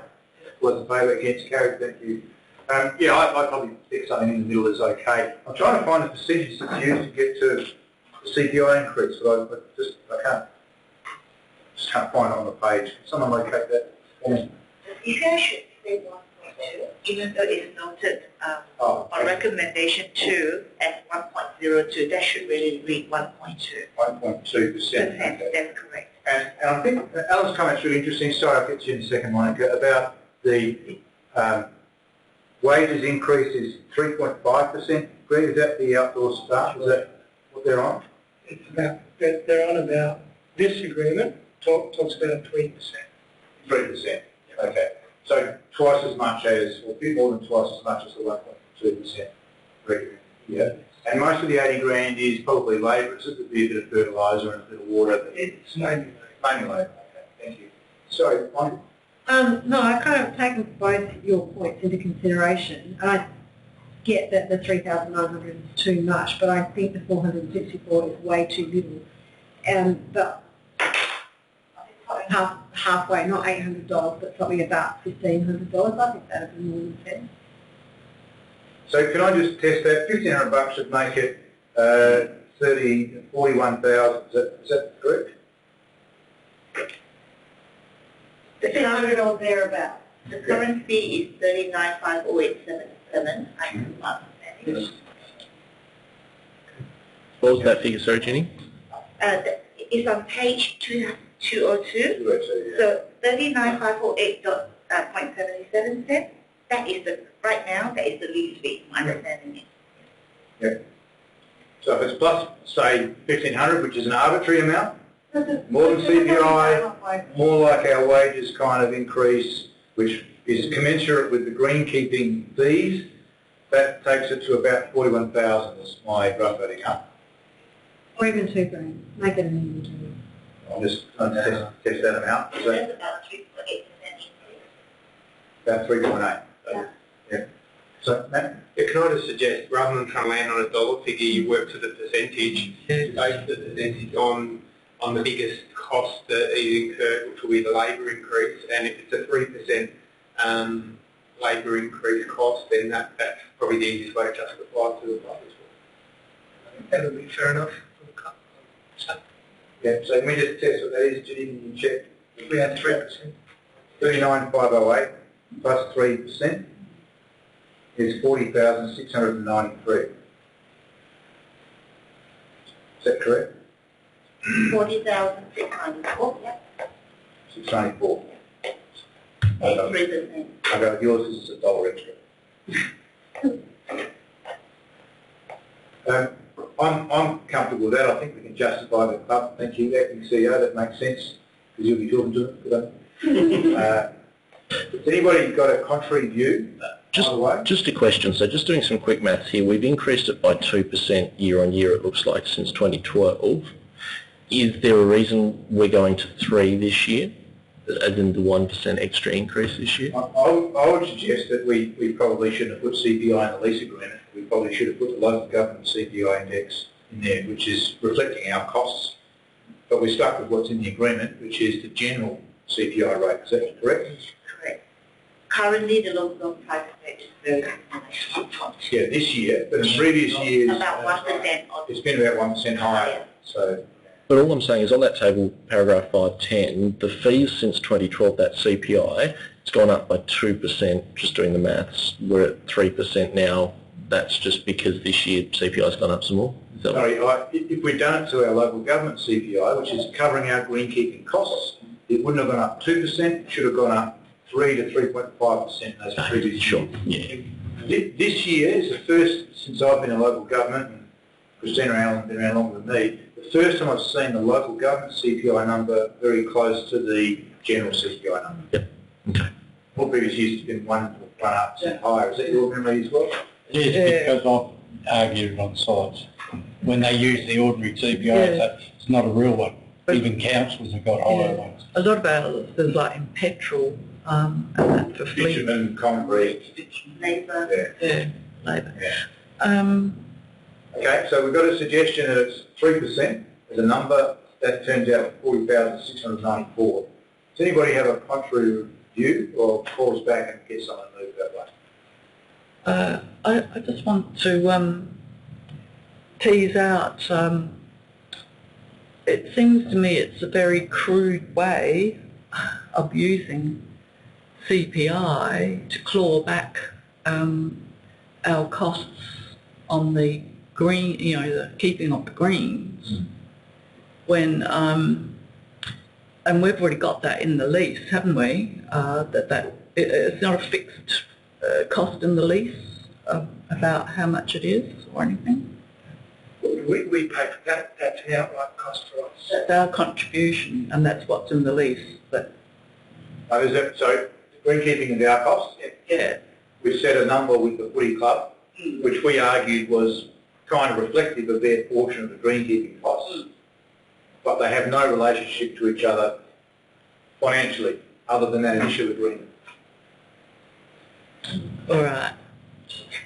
So we're drawing a bit of a long bow on what we're trying to do. Well, I think we could say we're entitled to a market review. We've got a market review, but we're preparing to discount it down to 40,694, which coincidentally is a 3% increase in the previous one.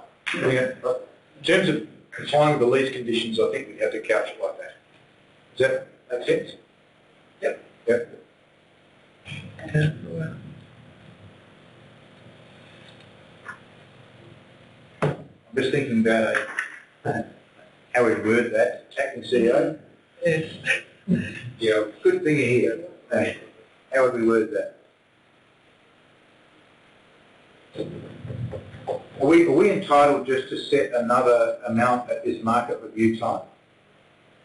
I think so. There's no reason why we can't have another fourth option. You're obliged to take the maximum. No, that's at our discretion. Because if we have it tied to the CPI, we can still make a loss in the years when the So I'm just a bit concerned that we've got a lease and we don't want to be at odds with the lease. I think that an alternative increment agreement is not in accord with the lease in my view. If it says market review, it should do a market review, but we can choose to discount if we wish to. Yeah, because that first paragraph. I think that's the better one to use. Assuming that first paragraph's part of it, that's the maximum, and we're not going for the maximum. We don't have to be. Okay. Sorry, I'm going to adjourn the meeting for 5 minutes just so I can get some wording tied up with the staff around this, and we'll resume the meeting at 9 o'clock. Have a break.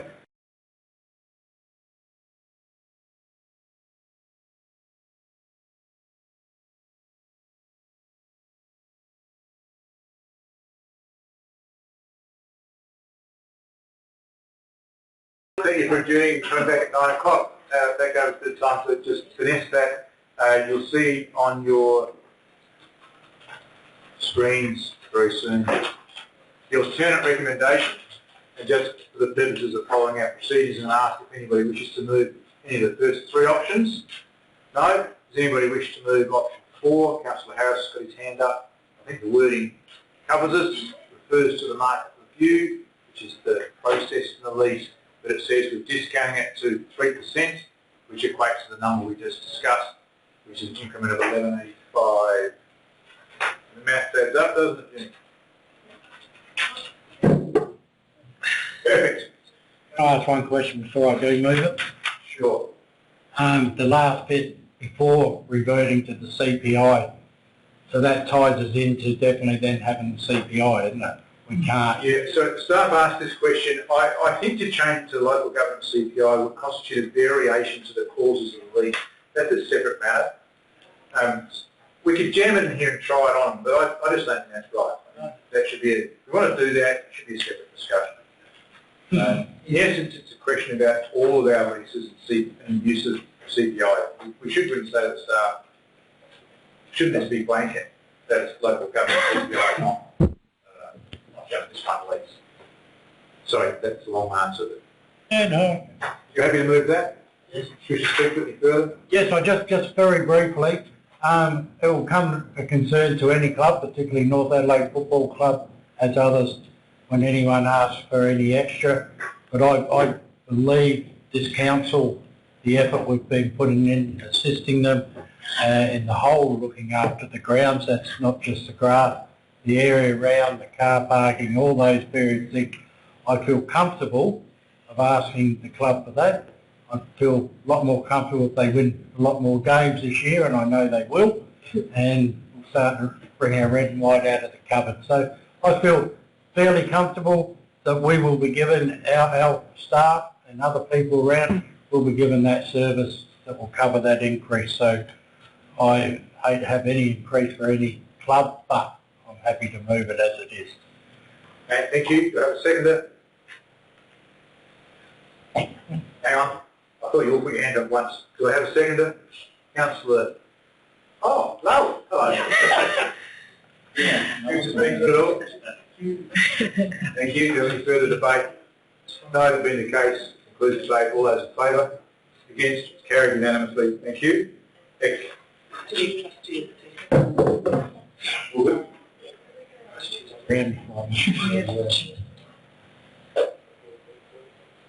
I'm sure that's what was in the movement's words, was plus GST.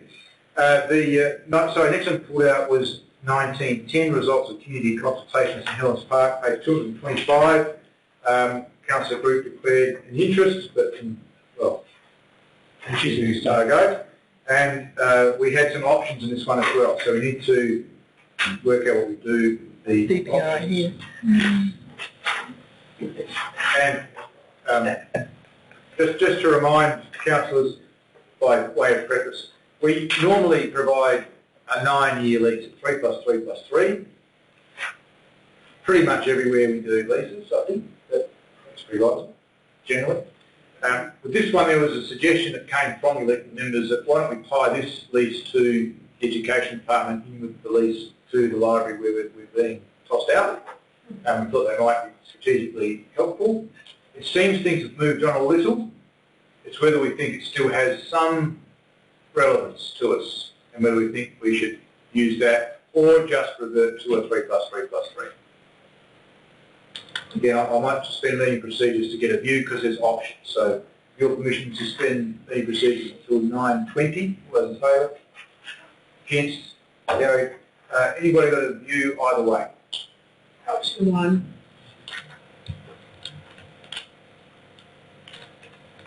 Yep. The conventional?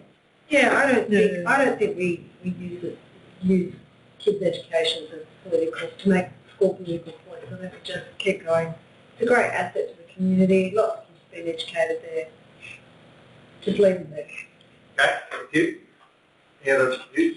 What are we happy with?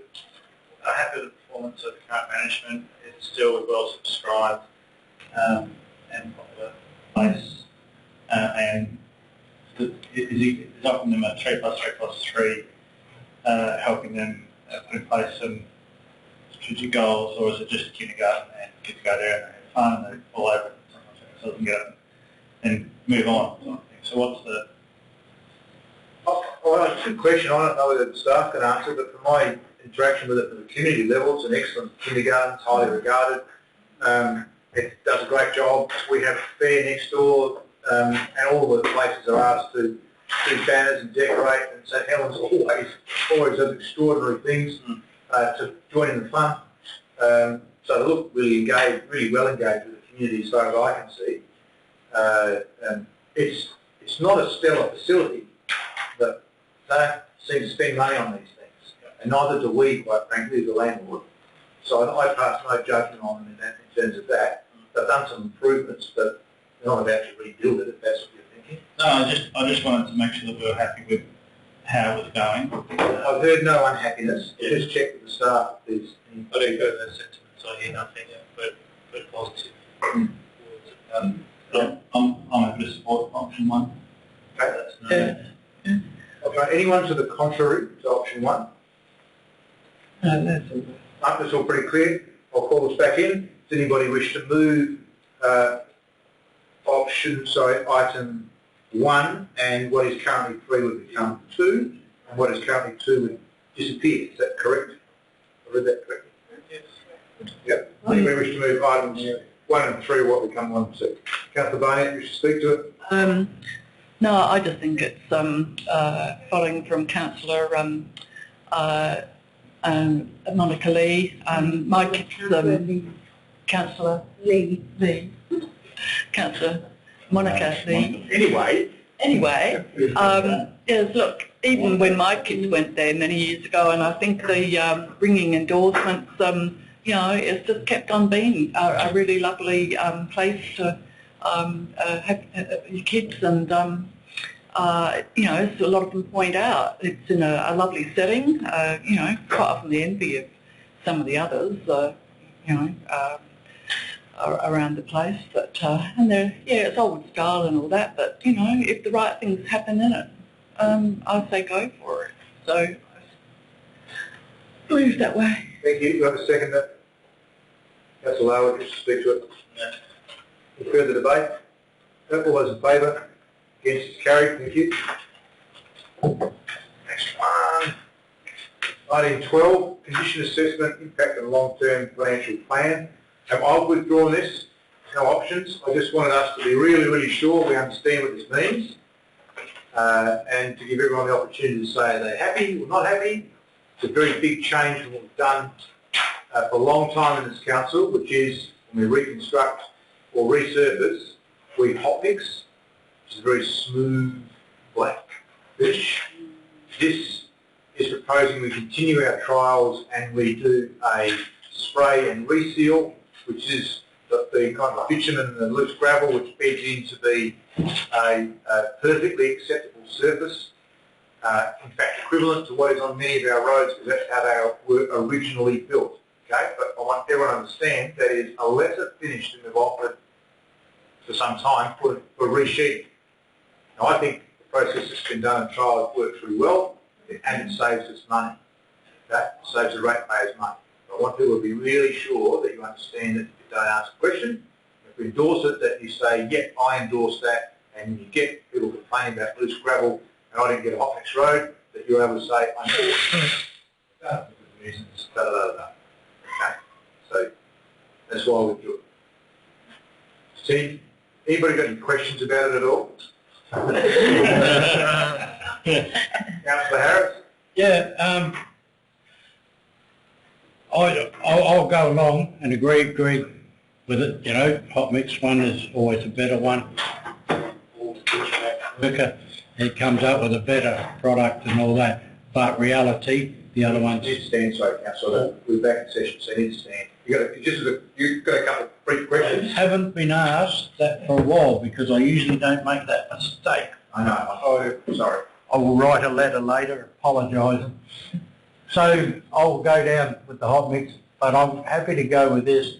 The only concern I have with it, not the finished product, yep. The only concern I have it where my question comes is the question comes is and I don't know all these people anymore, SA Water, such and such power, NBN now going in various places. These people are getting far more in a habit of digging these things up when appropriate time and not replacing them quick enough. Mm-hmm. And I'm not sure if this product holds up that good as the hot mix one and that. Now, my question is, what would they replace it with? Yeah, you know, like when people are doing it and what speed, I believe yourself has looked at that. That might be slightly the wrong place to ask that question. Very good question.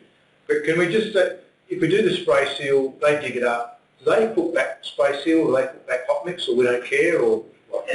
Well, through the Mayor, they traditionally put back what was there, but I would think that they would probably put back hot mix rather than spray seal, because that's what they traditionally carry on the truck. It's easier, isn't it? It's easier for them because they're set up that way. One truck. Exactly. Yep. I'm trucked up. I would have thought so. So yeah, look, generally it's what's on the surface, but just I think that let's face it, they will be putting in hot mix. So in summary, it's likely that we'd actually get them to patch with a superior finish because it's easier for them on a small truck. It sounds a bit bizarre, but yeah. The speed thing, can we leave that another time? Because that's the whole, isn't it? We've got a motion, we've got a resolution asking for that to be fixed, I think, somewhere else in our papers. When the time comes, I'll move it, unless you guys have got questions. Thank you. Other some questions? Councillor Bowman and then Stanton. Councillor Bowman, you had a brief question. I did. Look, I had a few concerns about the loose aggregate. I did a bit of research and it takes a couple of years to vet, if that's correct, through the chair. That's a question. The question, does it take a couple of years? Through the Mayor, it usually takes less than a year to vet in, if it's applied properly. Where it ravels over 2 years, it's where there isn't enough binder or the aggregate hasn't been coded properly, so there's actual application errors with the spray seal. But if it's applied properly, it should bed down within 1 year. Okay, thank you. One more question, just in regards to the principles and the dot points, so it's hard to refer to them, but on page 274, the third dot point down, the reconstruction of the pavement in it, this is talking about pavements, not road surfaces. Oh, okay. It's a technical term is pavement. Okay, I stand corrected. So this isn't talking about sidewalks? Or footpaths. No. Okay. Director, can you clarify that? Thank you. Through the Mayor, this is, I'll use another technical term, carriageway. Yeah. So this is the bitumen. Yeah, This is okay. between curb and curb, yep. Right, okay, I think that alleviates my concern on that one. And one final question, do we have publicly available or not publicly available categorisation of the different roads as far as their current quality or status? Director? Through the Mayor, definitely. So we've got a hierarchy of roads, we've got condition assessments, we know where they're placed. What we're doing through this methodology, though, just bear in mind, we're not altering the service standard. The current service standard, what we're trying to do is maintain that current service standard. As the Mayor pointed out earlier today, the majority of our network is spray seals, and you would not tell that whether it was a spray seal or an asphalt surface. Can I answer my question? Thank you. Councillor Stanton, you have any questions? I do. I have one question. I think it's sort of been answered, but this spray seal, does this override the schedule of works that we have in place for the reconstruction of roads, or those through the Mayor? Yep. So if something says it's going to be reconstructed in our schedule right now, yep, would this mean that it might not be? It will just be recoded? Correct. Okay. Director? Through the Mayor, if there's been streets out there that have been earmarked, there will be some treatment. The original treatment might have been completely digging out the road. This will not be the case. If we can get away without digging out the whole road and maybe doing some shape correction and with a spray seal, we will do that. So some works will be done if it's identified as a problematic road or it's reached its end of useful life. Is that clear?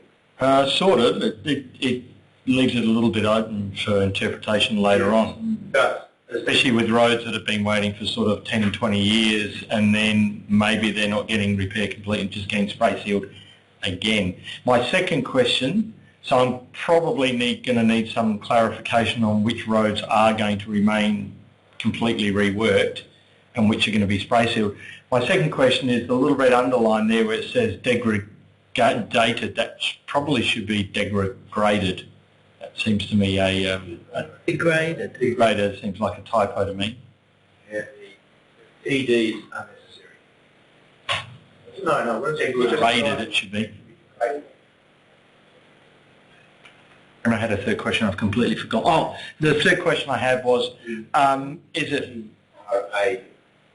the schedule of works that exist for the roads to roads to be updated? I've yet to be able to find that on the website. Is it available freely on the website, and can I get a link to that?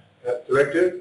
Through the Now, I've checked that. It is definitely available through the annual plan, if that's what you're looking for, and that gives you a list of roads that are coming up. And just to clarify your point, if it's a point of nervousness or discomfort, we are looking at if a road has been identified that it's in poor condition, it will be corrected as far as defamation. So if the ride quality is poor, considered by most, and in particular through the measurements that we conduct through different devices, that road will be corrected for shape defamation before it is coded.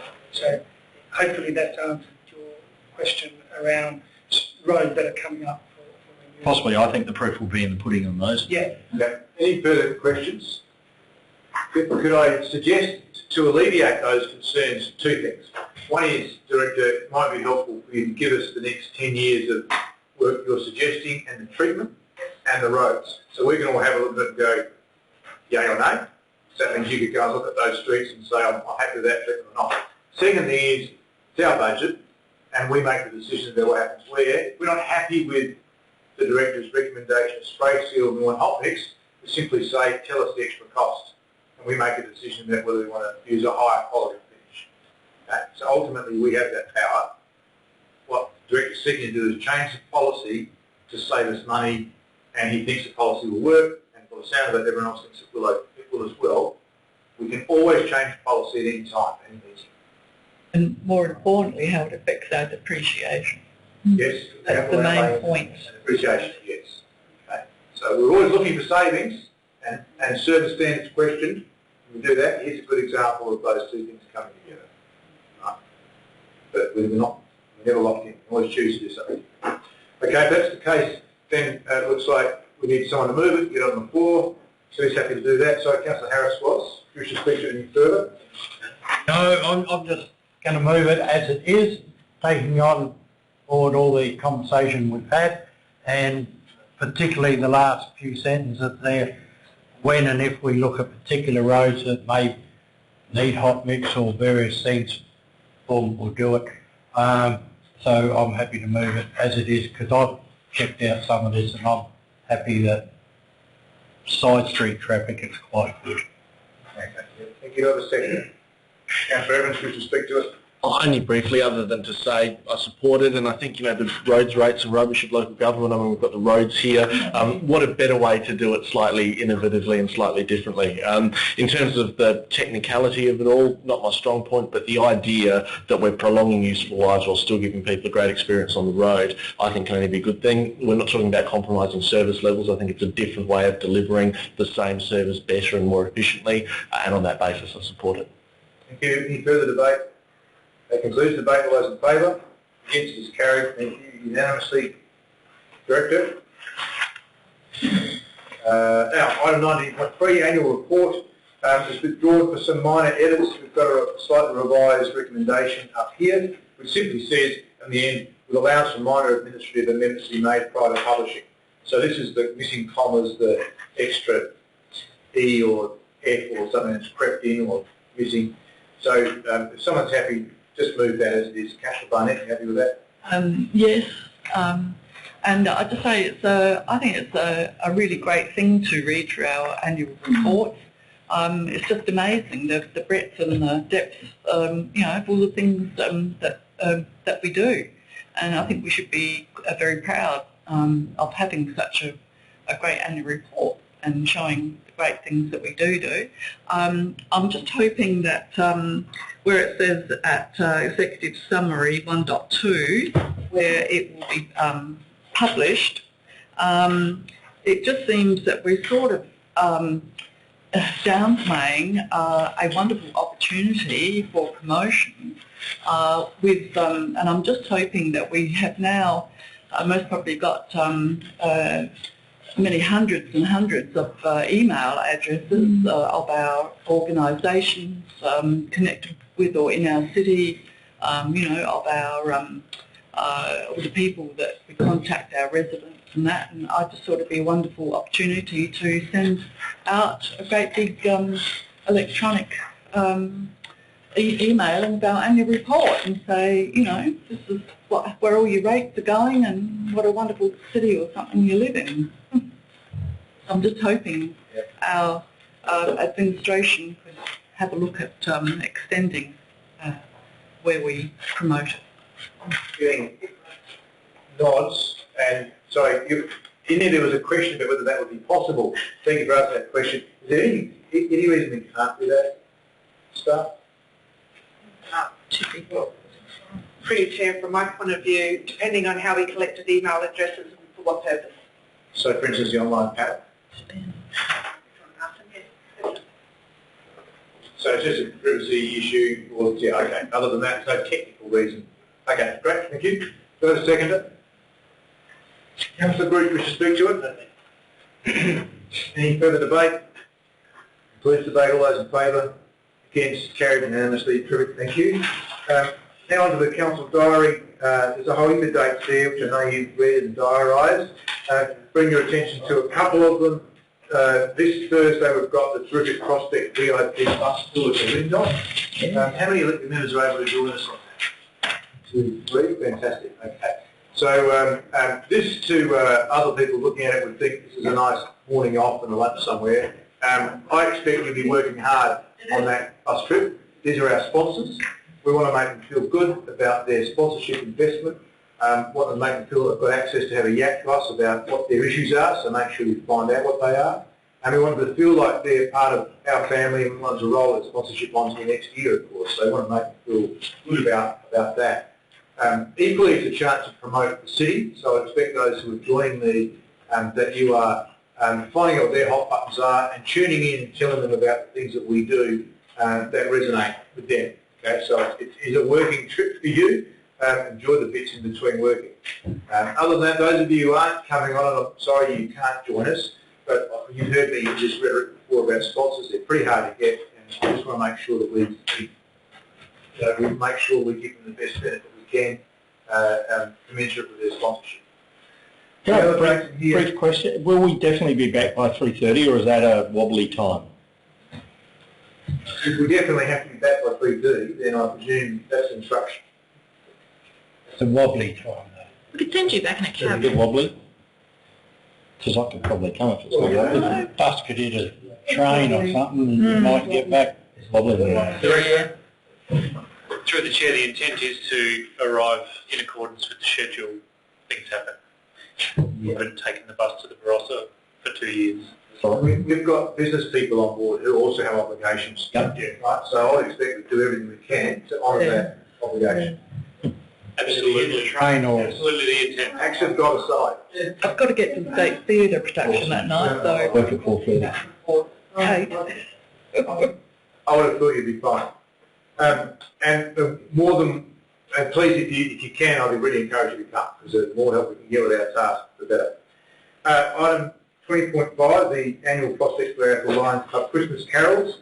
It's a free performance. The Lions Club take care of it all. It is the carols night for the whole city. We provide a bit of money for the PA, I think, or something like that. But they do it all. So if you can respect their contribution by turning up, that'd be great. Tell your friends and family. Cheers and good night. And over the page, the volunteers end of year celebration at the Prospect Broadview Bowling Club on Wednesday the 16th of December. All elected members are invited. It's a great opportunity to say thank you to the volunteers and have a bit of fun. So please get along with that if you can at all. That's the dates. General business. We've got one item, 2 items I have in front of me. First item is on the screen now. Councillor Bowman wishes to move that. So Councillor Bowman, over to you. Yeah, I just wanted to move that a report be provided giving an update of the status and project plan associated with the communication strategy project. And speaking to it, you were shouting. Yeah, look, I think I may or may not be speaking for other elected members, but just in regards to communications, and I'm aware that we've had challenges in the staffing of that in the last 12 months, but certainly I wanted just to see a bit more clarity around what our plan is around communications, and I also wanted the Champions Group's comments captured somewhere, and I haven't been able to sort of see that documented. So I'd really like to see where the communication strategy is at, and I don't know if it would be best to put a date on the report coming back to Council. In your hands, it's your motion, Councillor. Again, I wanted to have an indication of what would be reasonable when I asked beforehand, but I don't know if that was... We'll ask the Director. Yeah, through the Chair, if I could ask what would be reasonable. The response through the Chair, Councillor Bogan and I have had a couple of verbal discussions around this. If you want that to be articulated in writing, that could happen for the December meeting, because essentially the short answer is we've had a workshop, we're looking to appoint a consultant. The consultant will give us some input on the project. Why don't you say a report be provided to the December meeting? That would be... It will be brief. That's okay. It's an update. Councillor Simon's motion, reading it, an update on the status. It's not a definitive report on everything communication strategy. So, just going to have that. Okay. Do I have a... Sorry. So yeah, so I think it's just, you know, I guess from the Council we want to make clear to the administration that I think the communication strategy is really important, because we can do great stuff and great reports, a bit like Councillor Barnett mentioned before. I think the business plans that's just been presented is a fantastic document, but why not utilise that release as something that we can be proud of. I also hope that it will be in a printer-friendly format, because it is lots of colour and lots of images. So just be mindful of that. And again, a communication strategy may inform those kind of decisions. So yeah, so if anyone would second it or support it, I'd be appreciative. Seconded, do I have one? Councillor Larwood, wish to speak to it? I support the motion. I think it's a big gap at the moment within what we do. It may not be a big gap, but it feels like it is to me. I won't speak on behalf of people, but obviously Councillor Bowden feels the same way. So I look forward to seeing some action on this in the very near future. Okay, thank you. Any further debate? That concludes the debate. All those in favour? Against is carried. Thank you. And I had here 21.2, Councillor Evans, for you to have some amazing motion about writing to DIPTI about the traffic lights. Here you go. Sure, thank you. So I move that City of Prospect open dialogue with DIPTI further to our endorsement of the proposed Braun Road Bicycle Boulevard to highlight the importance of enhancing traffic flow through increasing the capacity and traffic management of intersections at Main North Road, Regency Road, Prospect Road, Regency Road, Churchill Road, Regency Road. Brief reason why, it's consistent with what we've been talking about today. It's really these three major intersections. If Regency Road is going to prove problematic and blocked at certain areas, the answer is, well, what are we doing at the intersections to try and combat that and make traffic flow, in the area easier? If we could begin a dialogue with DIPTI around that, I think that would be encouraging in whatever form that could take. Yeah, sorry, a couple of suggestions. Open dialogue might not get us to where we need to be. I'm just trying to think of the better words. Acting CEO, right to is probably not enough either. Approach. Contact. Discuss. Correspondence maybe? Yeah, I think that's probably better. Correspond and seek meetings with DIPTI. Seek meetings, not just letters. And I think furthermore that we need to add to the end, in particular, turning motions. Yes. Because their response before has been, we're all about traffic flow. The main demand is east, west, north, south. So every time we have a longer turning motion, we stop east, west, north, south. Yeah, okay. So we've got to be really careful what we're trying to ask for. And what I understood was turning motions was the bit that's not right. And turning movements, yeah, thank you. That's what you're here for. So we can That's right. That's exactly right. He's taking your contribution. CEO, I feel appreciated. Okay, thank you. As mover, you're happy with those I am. tweaks to your motion that you suggested? Good. And do you wish to speak to any further? Do they have a seconder? Councillor Barnett was one of the raised. Do you wish to speak to it? No. Any further debate? Councillor Lowe. Councillor Harris. No, I didn't. Thought I was voting. No, you're all right. Go for it.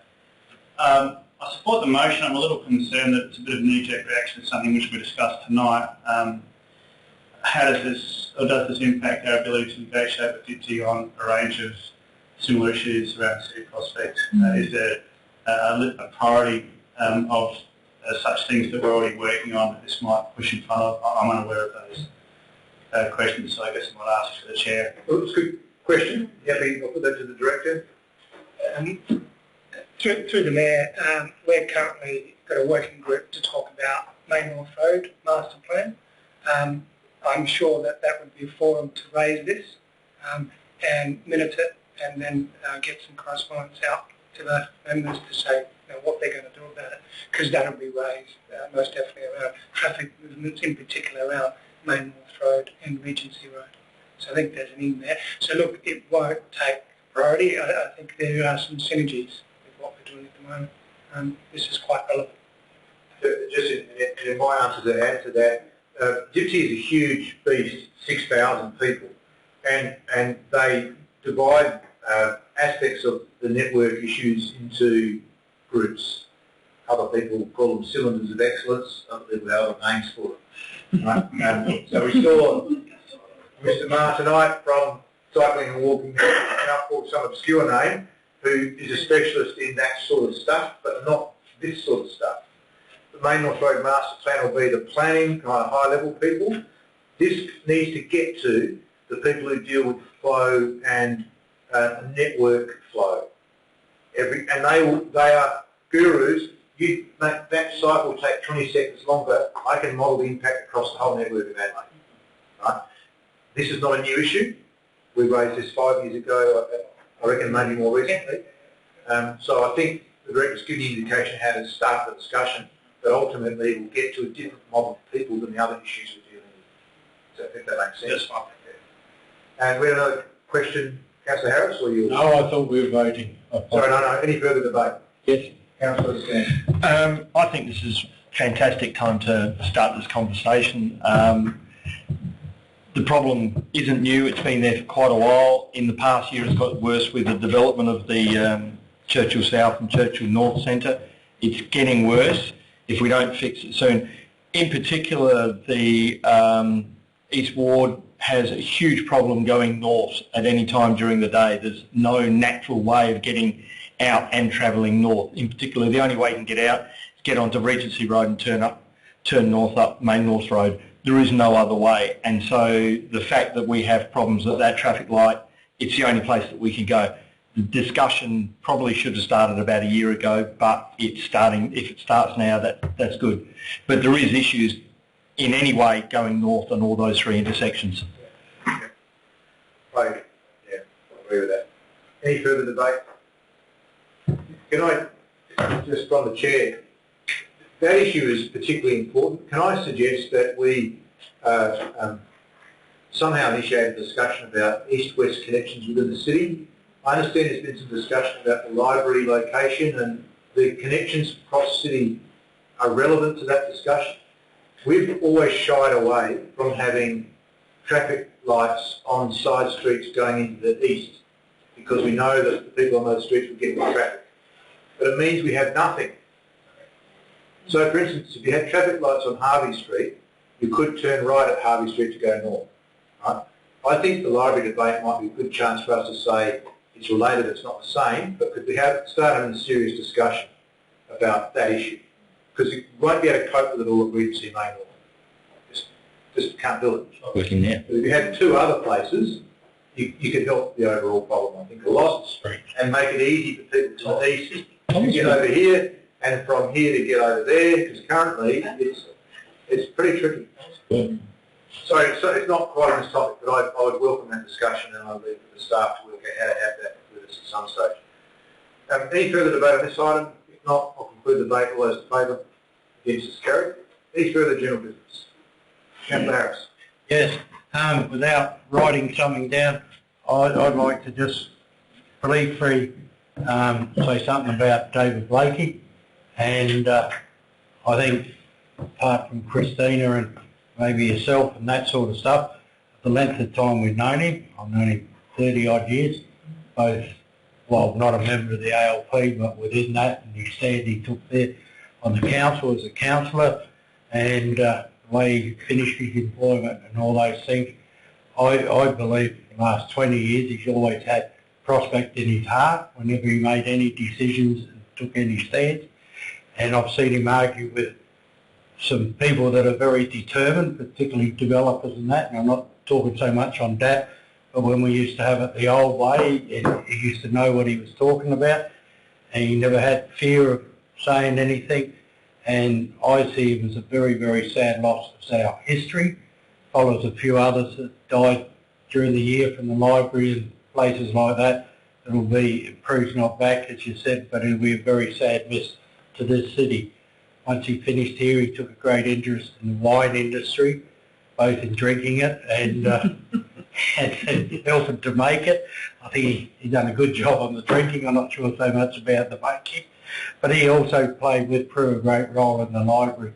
So I'm very confident the staff will do it, but I'd like to say it to make sure that we have some form of floral tribute, particularly an Australian one, because he had that sort of thing at his funeral. If that is what's going to happen at the funeral, some people might not have those things, and that we put something in, not just the Messenger, the Advertiser, at our loss, the City of Prospect, and that's it. Sorry. Certainly take care of that when we find out the details. No doubt. Did you wish to move a motion of any sort? I'm not sure whether you wanted to acknowledge perhaps the exemplary community service provided over many years. That's hopefully what I do, and I think for a short period of time it could actually be on, and I'm unusual to go here, on the website that we recognise. I believe you've said the magazine will get in. Yeah, we can, you said it was already out. You can put that stuff on the website. Yeah, that tribute in there, and I think that's it. Yeah. Okay. So can I take it that you're moving on, just take some words, and I can take it in a second. The Council acknowledges the exemplary. Council acknowledges the exemplary community service provided by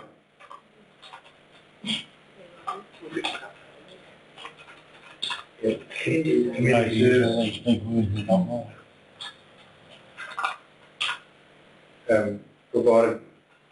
by the late David Blakey in his roles as councillor. Was he an alderman at some point? Yes. Councillor, alderman, and presiding member of that over many years for the City of Prospect. Blakey lying.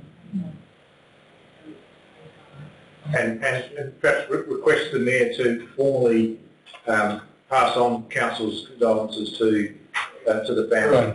Yes. It's a Bruin family. And just an extension, and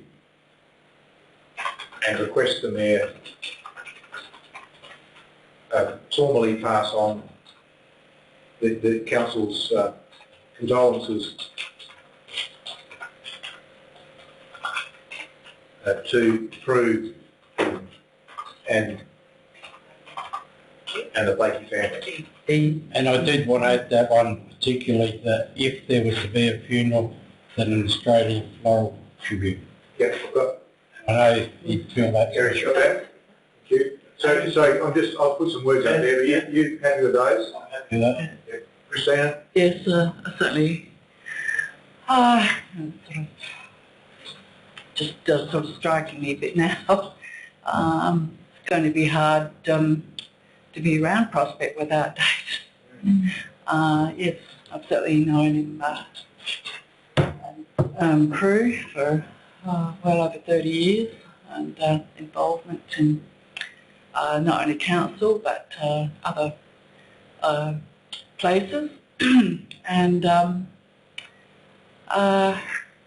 I would perhaps, I don't know if it may not be in the motion, but somewhere in the communication, perhaps most probably through the Mayor, because I know that we have had twice with two former mayors that have passed on, and we've offered the use of the town hall for the funeral, after the funeral. So I think that would be something to offer. Yep, I can do that. Thanks. Has anyone got any objection to that individual hire for the whole party? That? Public liability. And does anybody else wish to speak to the motion at all? No, we'll take it as it's provided. All in favour? Yes, it's carried. Thanks, Councillor Harris, for that, and the request's noted. Unless anyone's got any objection, then we will provide an Australian floral tribute at the funeral, unless they specifically say no flowers, of course. Do that. Is there any other general business? Any general business of an urgent nature? No confidential items. Before we close the meeting, I want to bring forward some good news and hand you over to the Director for all things awards. And, you brought the polishing cloth. In the absence of my white gloves, I just wanted to hold this up. It's not ideal for not getting fingerprints on it, so I'm holding it with tissue. We nominated ourselves for an award under Public Engagement and Community Planning for the Planning Institute of Australia, the South Australian Awards, and we received that for the consultation techniques for the Memorial Gardens Master Plan. So we got that a couple of Friday nights ago at Planning South Australia's Night of Nights, so congratulations to the Council and to everybody involved. Now, what do they call it? Paper. Not technical or complicated, but a good outcome, essentially.